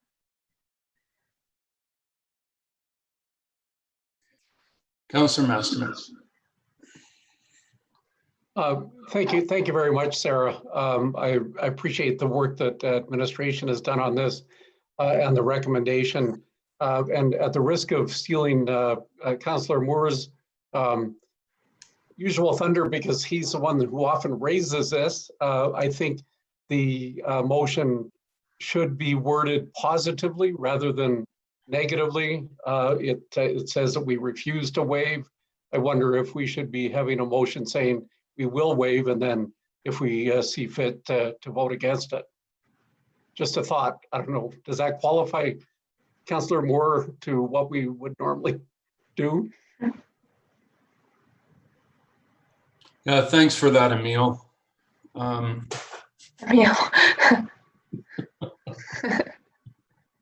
take that as a compliment. Thank you. I'll adjust that just to read council waive the late penalties. Just taking the words out, refuse to. So we can do that. Just all council remember which way this is going now, that it's worded into a positive. I don't have any other hands that are up right now, but I've got some comments. So when these people come to us and it's, you know, they'll use the big number of 11, I don't know, I wrote down 11.9%. It's somewhere in there, right? This increase. Well, yeah, if you wait that long on a 1.5% penalty, things add up. And okay, so it's a big number, but don't pay attention to that 11% because it's not, we didn't charge them 11%. The time that it took got it to 11%. I do have a concern on dealing with this group, because we know how complicated this is with 9 landowners. And I'm looking at this as a lesson learned, that the town should not be sending one invoice to one of the people asking and getting that person to not collect, but to deal with the other 8. That's a pipe dream that's ever going to happen properly, as is shown in this now. There's 9 landowners. The town should be invoicing all 9 with whatever amount it is. And then we know exactly who hasn't paid and who to charge interest to. So because some of these guys that paid underneath the 11% are going to have to pay this penalty. So my advice is this $1,322, yeah, it's a penalty that needs to be paid, but it gets invoiced to the individual landowners so that we know who's paid. It's the first rule of business, is just make it easy for people to pay you and make sure you know who's, it's not just Jeff out there that's supposed to be doing it, right? So that was a really weird thing, I thought, that and has made this, when you're dealing with money, very complicated. As to some of these guys get it and some of them don't. That's just the reality of this group. So my advice is that, you know, yes, we do charge the penalty, because 1322 divided by the 9 really isn't all that much, but it's not going to break any of them. But let's send invoices to each one of them, so that when Jeff pays, we know that Jeff is paid. And when Bob didn't pay, we can smoke Bob with the penalty fees, and only Bob, because Bob didn't pay. You know, having Scotty as, you know, the guy that's got to run around and try to make sure that everybody's paid, I don't feel is fair. And maybe agreed to it at the time, but I don't care. It's just not. It's not a good way for us to run our organization. Somebody owes us money, we invoice that person. Do you think that we should divide it up based on their proportional share, like the cost sharing agreement has, like you mentioned, sure, Scott yeah. Allen, he's paying for a larger proportion than the smaller landowners? Or I just wanted to confirm, would you prefer like 9 ways straight? No, not 9 ways. You're right. It's not all equal amount of land holdings between all 9, right? It's everybody's a little bit different. So, and how that, you guys know the percentages through this cost sharing as to how it all works. So I think that's the way it should be doing. My question, my concern is on the actual invoicing. Because if this was originally, this $11,000 was originally invoiced to each of these people, we would know who's paid and who hasn't. And yeah, you can say, well, it's a little bit more convoluted, well, that's what we do. It's part of business. You invoice your customers. It's not like we don't have one guy that handles everybody in High River, right? So $16 million invoice goes to Craig and he goes around and collects from everybody. So you know what I'm saying, Sarah? It can be divided up. I do, yes, yes. But let's get rid of this problem that's reared its head in this thing. Let's get rid of that problem, learn from it, and invoice each of these landowners with their proportion of the penalty fee. Okay. That's my recommendation going through this. Councillor Nychuk. Thank you, Mayor Snodgrass. Totally agree with what you're saying. I guess my question is how did this group of landowners initialize their development with us? Were they all named? Are they all named individually in the ASP? Sorry if this is information I should know already, but you know, to Mayor Snodgrass's point about individualizing invoices to all of them, sure. But we've also, in the information we received, it says that Highwood Ranch seemed to take this on and say, okay, send it to us and we're going to parcel it out. So there's a little bit of us and a little bit of them. And as Mayor Snodgrass said, it's a learning. But if we're going to move forward like that, I guess what I'm saying is that development process that's going along with us better name all those individual companies within the legalities of it, so that when we fire invoices out, there's the tracing history of all of it, because it seems like one of the developers stepped forward and said, I'm going to organize this, and then seemingly wasn't able to. And I can feel for that they can't collect the portions that they said they were going to. But if named companies aren't all involved, then it can get really mired in gray and mud and refusals to pay and all that kind of stuff. So if everybody's name, Bob Smith, Joe Smith, Tim Smith, all of them are listed, then we can invoice all of them. So that's just my point to it. Again, I support with what Mayor Snodgrass is saying. And you can clarify, Sarah, but I would think that this is just an ASP. That all the land is owned individually, right? So we know who's involved in it and who's we do, particularly the main players, which are the ones that are going to be signing the agreement. As I was saying in my presentation, not all of the landowners are going to be signing the agreement. The ones that are like incorporations, they're named companies, they're not individuals. But all these people, like, some are going to sign the cost sharing agreement, and I get that, but all of them are involved in the whole project. They signed up to be part of this ASP, right? So yes, and they will all have to ultimately pay their proportional share, even the smaller ones. Correct. So, yeah.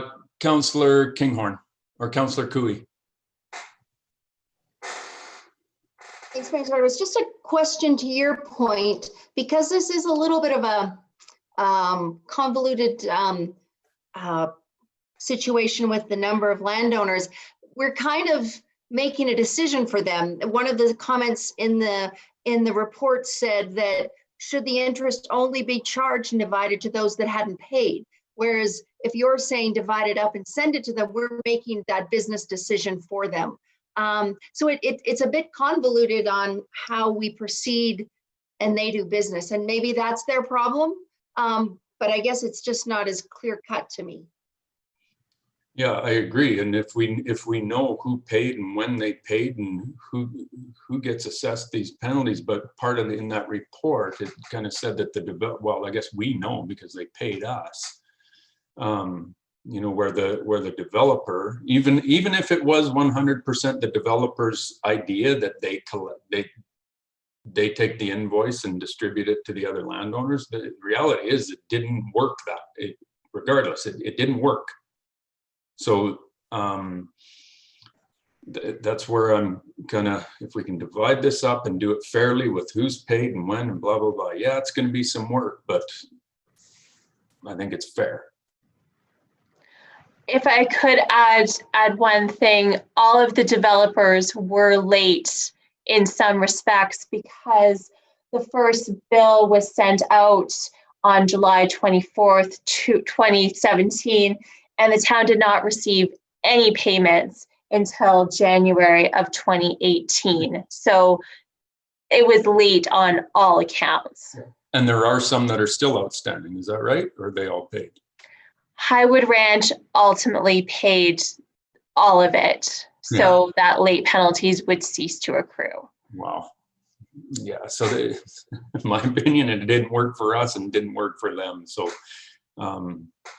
let's make this right. I think you get what we're saying, how to invoice this back to these guys.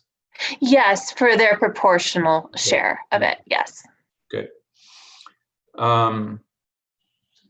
No further questions, so that's for a motion from Councillor Cooey that council waive the late penalties associated with Spitzy Crossing cost sharing agreement in the amount of $1,322.56 and require that the amount be paid before the cost sharing agreement is executed.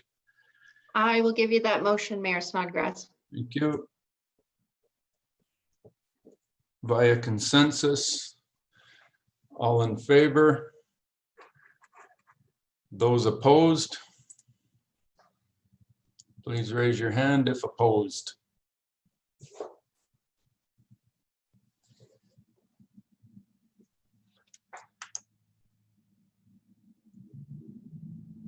Are we doing the blue hand or a physical hand? Please, that way I can see and we're not waving and opposed. Okay, I'm going to do this individually because it's kind of getting goofy here. I'm trying to do it that way. Councillor Cooey gave the motion. Councillor Nychuk, how do you vote? For the motion. In favor? In favor, yep, thank you.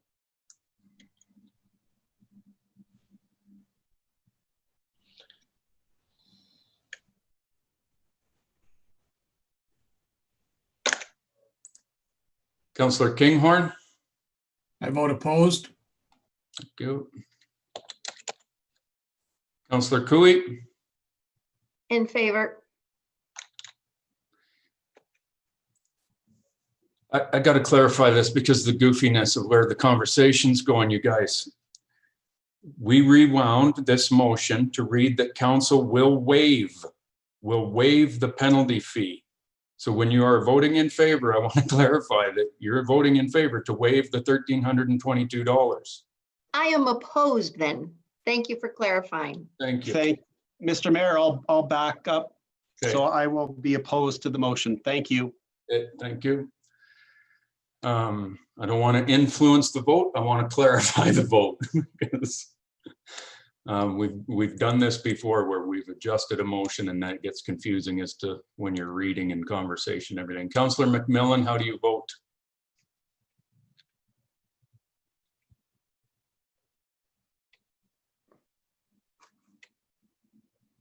I'm opposed. Thank you.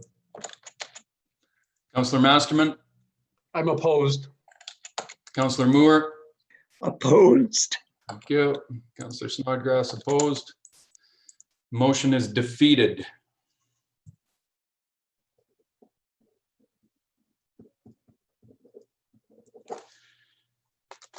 And Sarah, you'll take care of that invoicing thing, hey? Make it fair for everybody. Nobody needs to be paying penalties, and nobody needs to be going out of pocket to, sorry, but Scotty shouldn't have had to do that to get this stuff to stop. So, okay, we're going on to 4th Avenue Street Replacement Program. Krista. I'm here. I'm just trying to figure out how to turn on my camera. Oh, there we go. Good afternoon, Mayor and Council. I'm here today in regards to the 2020 Capital Project Street Replacement Program for 4th Avenue. And it's involving the annual program aimed at completing regular repairs and upgrades to the aging infrastructure. The original capital budget approved in 2019 was 1.5 million based on the previous year's street replacement program.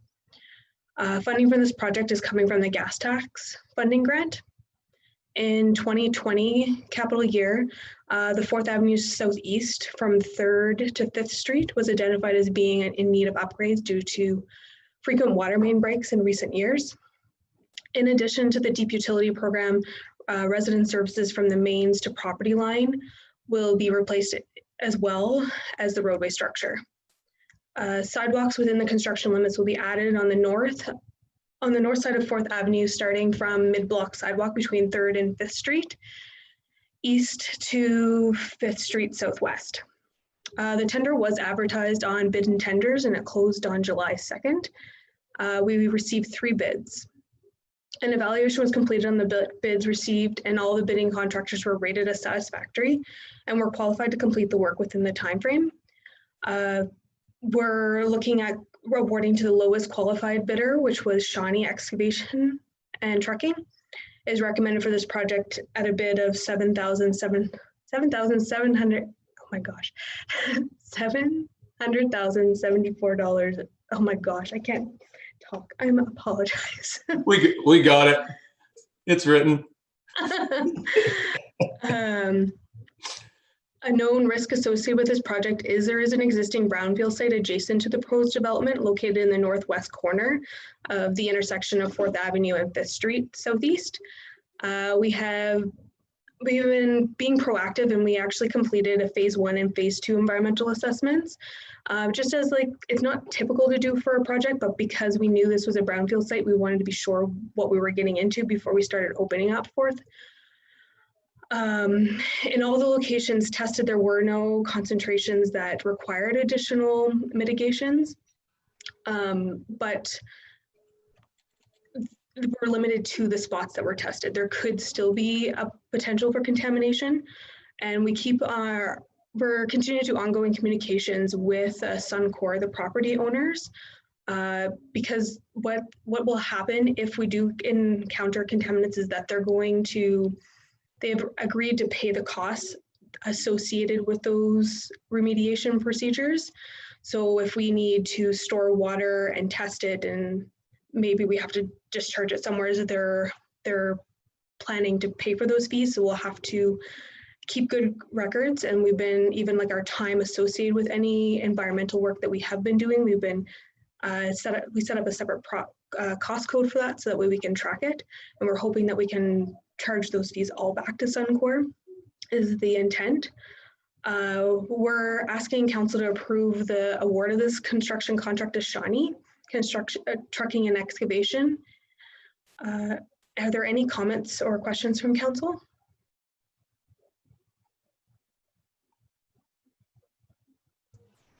Councillor McMillan.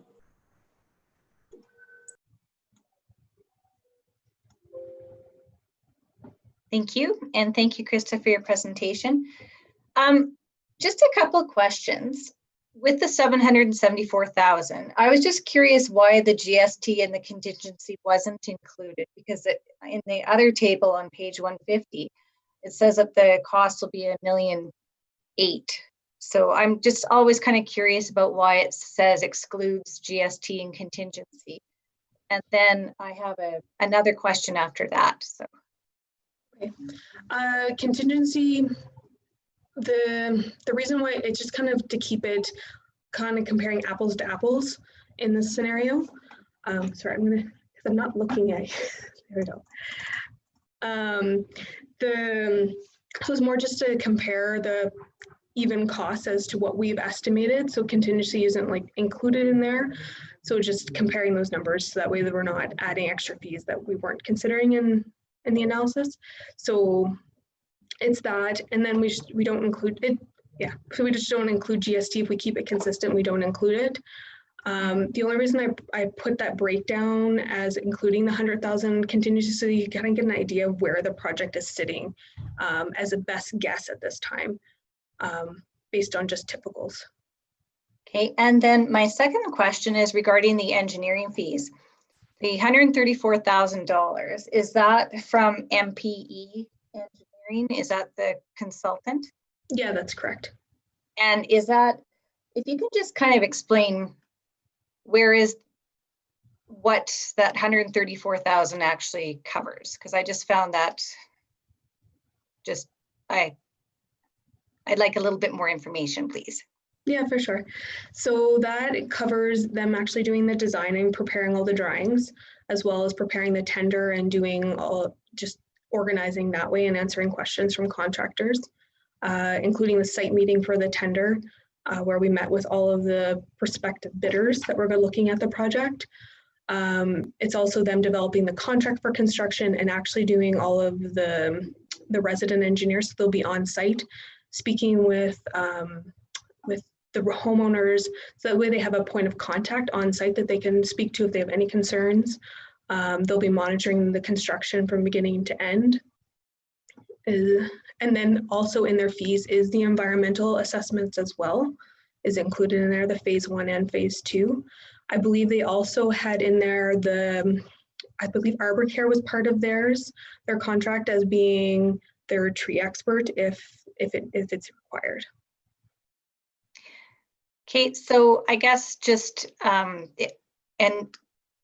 pardon me for my naivety, but it's just sometimes I'm wondering, when I think about the skill set within the town administration themselves, there's no one, like, we always need consultants like with projects like this, or is there no one able to do like, even just like with the Arbor Care, like that we've got Darlene? I just am curious because I guess I was naive thinking that there must be some person in the department who actually could do some of these roles. Mm-hmm. So our engineering department's quite busy at the moment.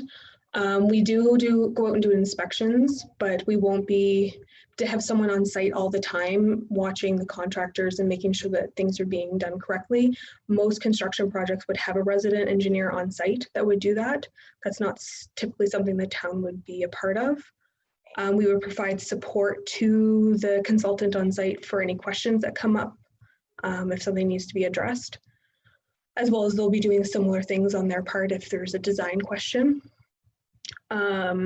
With regards to the tree protection, it depends on what's required for tree protection. If it's the full tree protection plan, we usually go to Arbor Care or a landscaping company to do that because it's a little bit more elaborate.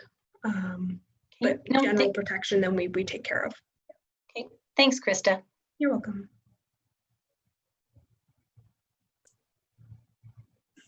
No further questions. Back to the spreadsheet. Ask for a motion from Councillor McMillan that council authorize the mayor and chief administrative officer to execute the contract with Shawnee Excavating and Trucking for construction work in the amount of $774,730, excluding GST and contingency. I'll make that motion. Thank you. All in favor by consensus? Raise hand if opposed, or wave hand. Do something. Handstand. Motion is carried. Fire station, thanks for waiting, Cody. Not a problem. Evening, Mayor and Council. So I'm coming to you guys this afternoon to speak to you about the tree removal on the east side of the fire hall.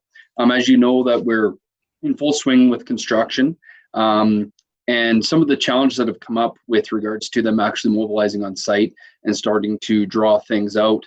The trees on the east side, there's 5 poplar trees that have been in conflict or will be in conflict with the new power feed that goes in there. So currently the fiber line for the town of High River runs between the fire station and the poplar trees. And then we have the row of poplar trees, which then adjacent to that is the fence. So the power feed has to go in there somewhere. And there's been talk of directional drilling, the power feed in. Some of the challenges with that are we're going to have line crossings with the new fiber cable that's in there, as well as potential damage to roots and stuff as they directional drill under those trees. So we've kind of gone through and looked at some other options, and directional drilling really is about the only other option. But again, it may cause damage to the tree roots, which then decline their health. Darlene from Parks come up to the fire hall and had a look at the trees and did a tree protection plan with Scott Builders and did agree to those 5 trees to being removed. The thought would be is that those trees get removed and then are replaced with a variety that would be more suitable for that location. And speaking to Darlene, she's looking towards more pine trees, things like that don't have the roots that spread as far as they do, and trying to make them a healthier tree in that back berm area, as there's no irrigation or anything back there. So some of the implications that are going to come around that will be, obviously, we're going to have to keep an eye on watering them. So be a little bit more maintenance as far as that goes. And then obviously the cost to remove and then replace. We've got a couple quotes on removal and replacement. The removal anywhere from $3,000 to $7,000, kind of give or take, depends on who you talk to. And then depending on the caliper of tree, they could go from $500 to $3,000, depending on how big a tree you want to put in there. So any questions?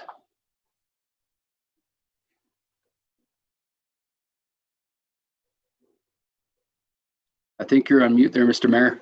I was just commenting on how awesome your hair is right now. Thank you, sir. I can't say that much for myself. I'm kind of jealous. So. Councillor Masterman. Thank you, Mr. Mayor. I'm not going to touch the hair at all. I just, the subject of the hair. Cody, thanks so much for the report. I noticed there's a comment under general comments that the removal may have a potential negative impact on residents. Has anybody talked to residents about this yet, or? No, we haven't reached out to any residents at this time. Everything kind of happened really quickly, and so we wanted to get this kind of to move through and see where we ended up. Just because we have such a short time frame, obviously construction delays and stuff. But no, we have not reached out to any of the residents yet at this time. The only resident that we have reached out, and he actually reached out to myself, was the property owner to the east, which is the dealership there, with some concerns that he has over the trees creating some potential hazard, and also the sticky buds landing on some of the new vehicles and causing him some significant challenges there. So you may not have concerns from him. Definitely not. No, he actually wrote a letter which is attached to the report as well. So right. Okay. And I'm not saying it would be up to you, but I assume somebody with the town of High River would talk to residents about the trees being removal if we in fact approve this. Yeah, my suggestion and was to have it pushed out very much like what we did in the Southwest for the berm project. We felt that strategy worked really, really well to get the information out and to communicate to people. Okay, thanks, Cody. You bet.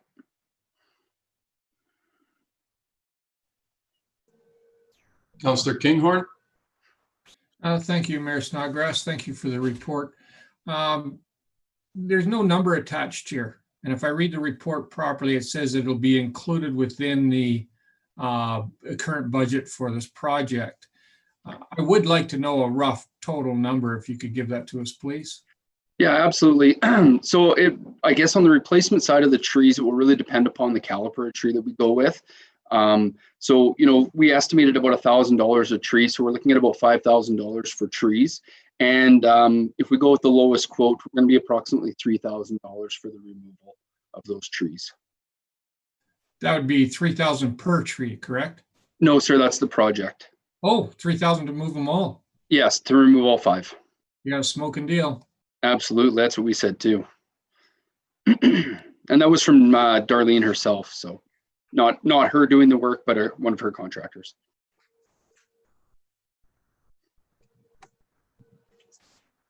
Okay, no further questions. I will ask for a motion from Councillor Nychuk. The council approved the removal and replacement of the trees on the east berm of the fire station upon successful approval of the minister, and the cost to remove and replace the trees be allocated from the fire station renovation project. I will make that motion for you, Mr. Mayor. Thank you. All in favor by consensus? Any opposed? Motion carries. Thanks, Cody. Thank you very much. Marigold Library System, Kara. So good afternoon, Mayor and Council. I'll try and keep this pretty short. Before you is Schedule C to the Marigold Agreement, which is a reoccurring item. Administration is recommending that Council authorize the Mayor and the Board Chair of the Library to sign Schedule C. There's no change in terms of financial implications or any other changes in terms of the services being provided to the community. Are there any questions? Councilor McMillan. Thank you. Just a comment that I find it interesting that they keep modernizing Schedule C, but the actual agreement is still 1984. I think they should update that.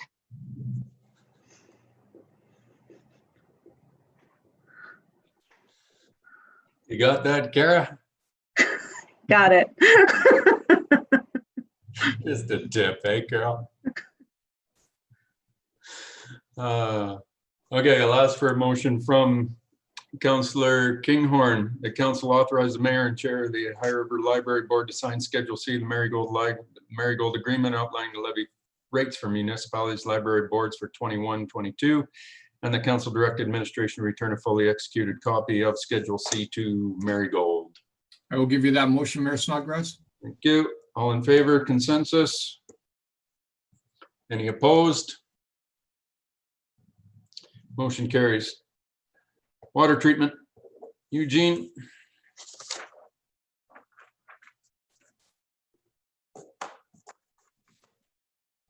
I am here. Can you just make sure you can hear me? We got you. Yeah. Good afternoon, everyone. So this conversation was originally initiated with council 3 years ago and had to do with the renewal of the regulatory operating approval. And at that point in time, we had a couple of representatives from Alberta Environment come out to have a discussion about some of the additional requirements that were going to be required moving forward. So since that time, over the past 3 years, we have had an extensive amount of conversation in terms of what some of these additional requirements were going to look like. And we've been able to narrow that down to the parameters that were contained in the background information. And specifically, it had to deal with the levels of phosphorus and ammonia within our wastewater treated effluent stream. And Alberta Environment had also asked for us to take a look at the level of chlorides that were present in our wastewater stream.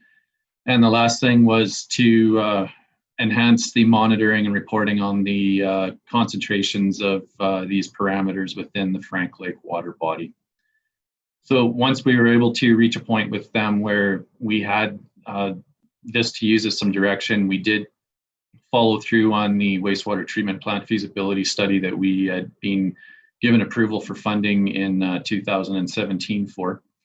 And working with our consultant who is ISL on that project, they have come up with a couple of different options for consideration for some technology that could be used to either enhance or upgrade the existing wastewater treatment facility that we have. So just very generally speaking, these would be some type of technology that would deal on something, say, like filters and some coagulants and what we call bioreactors. There's 3 or 4 different options that they gave us that would potentially allow us to meet the requirements that AEP would like us to be having.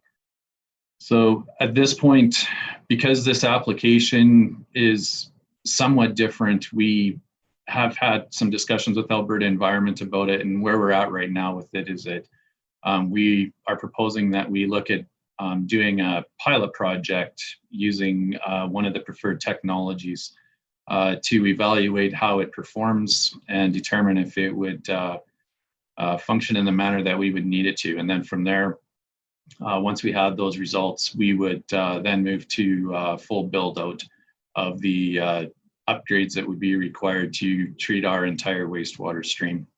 At the same time we would be doing that, we would also be monitoring Frank Lake in accordance with the requirements that we would have in our new approval.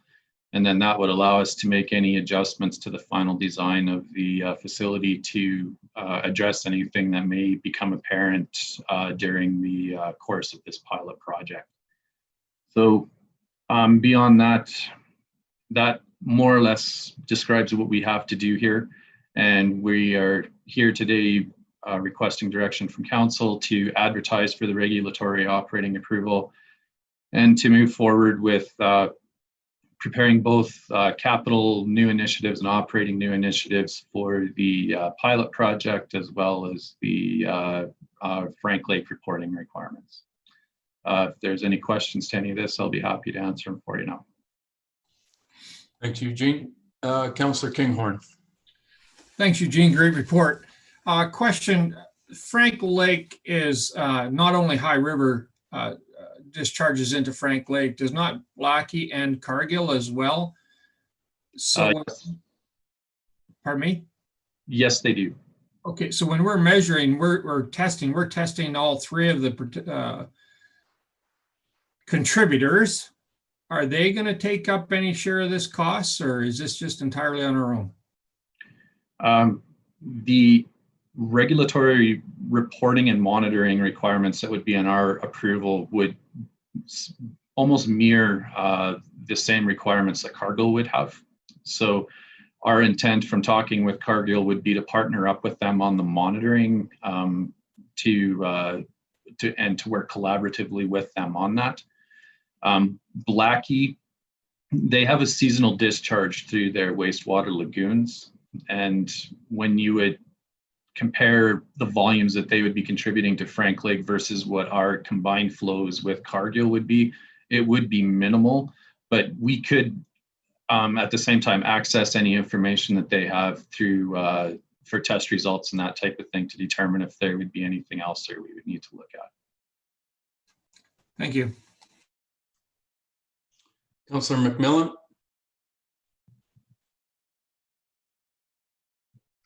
Thank you, Mayor Snodgrass, and thank you very much, Eugene. I think it's pretty exciting, this pilot project.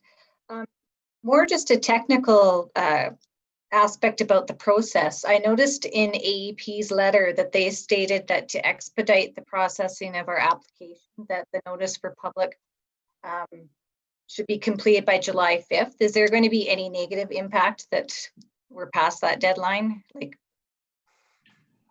I don't believe so. I've actually had some email correspondence with Alberta Environment today, just to, they were actually inquiring whether we had already had the council meeting or not, and if the motions had passed. But they did indicate that they would refresh the advertisement with some new dates and that type of thing that would allow us to move forward. The one thing they did say, because our existing extension that we're operating on under right now expires September 1st, that we may have to get a short-term extension to this extension just to cover us until we get through the advertisement process and they can finalize things on their end. Perfect.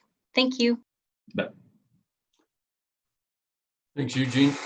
No further questions, so I'm going to ask for a motion from Councillor Cooey that council direct administration advertise public notice of the completed wastewater treatment facility regulatory approval renewal application in accordance with section 72 of the Environmental Protection and Enhancement Act, and the council direct administration bring forward a new initiative for the pilot project upgrades for the wastewater treatment facility, part of the 2021 capital budget deliberations, and that council direct administration bring forward a new initiative for the monitoring and reporting on the Frank Lake and surrounding wetlands in accordance with the requirements of the renewed regulatory operating approval as part of the 2021 operating budget deliberations. Councillor Cooey. Thank you for reading that, and I will give it to you. Thank you very much. All in favor via consensus? Any opposed? Motion carries. One piece of council correspondence. Thanks, Eugene. Well done. Good night. Council correspondence, just a report from West Wind's audited financial statements that you can read, Carol. And and the regular meeting of council for July 13th, 2020 is adjourned at 5:27 p.m. Stay on just for a second.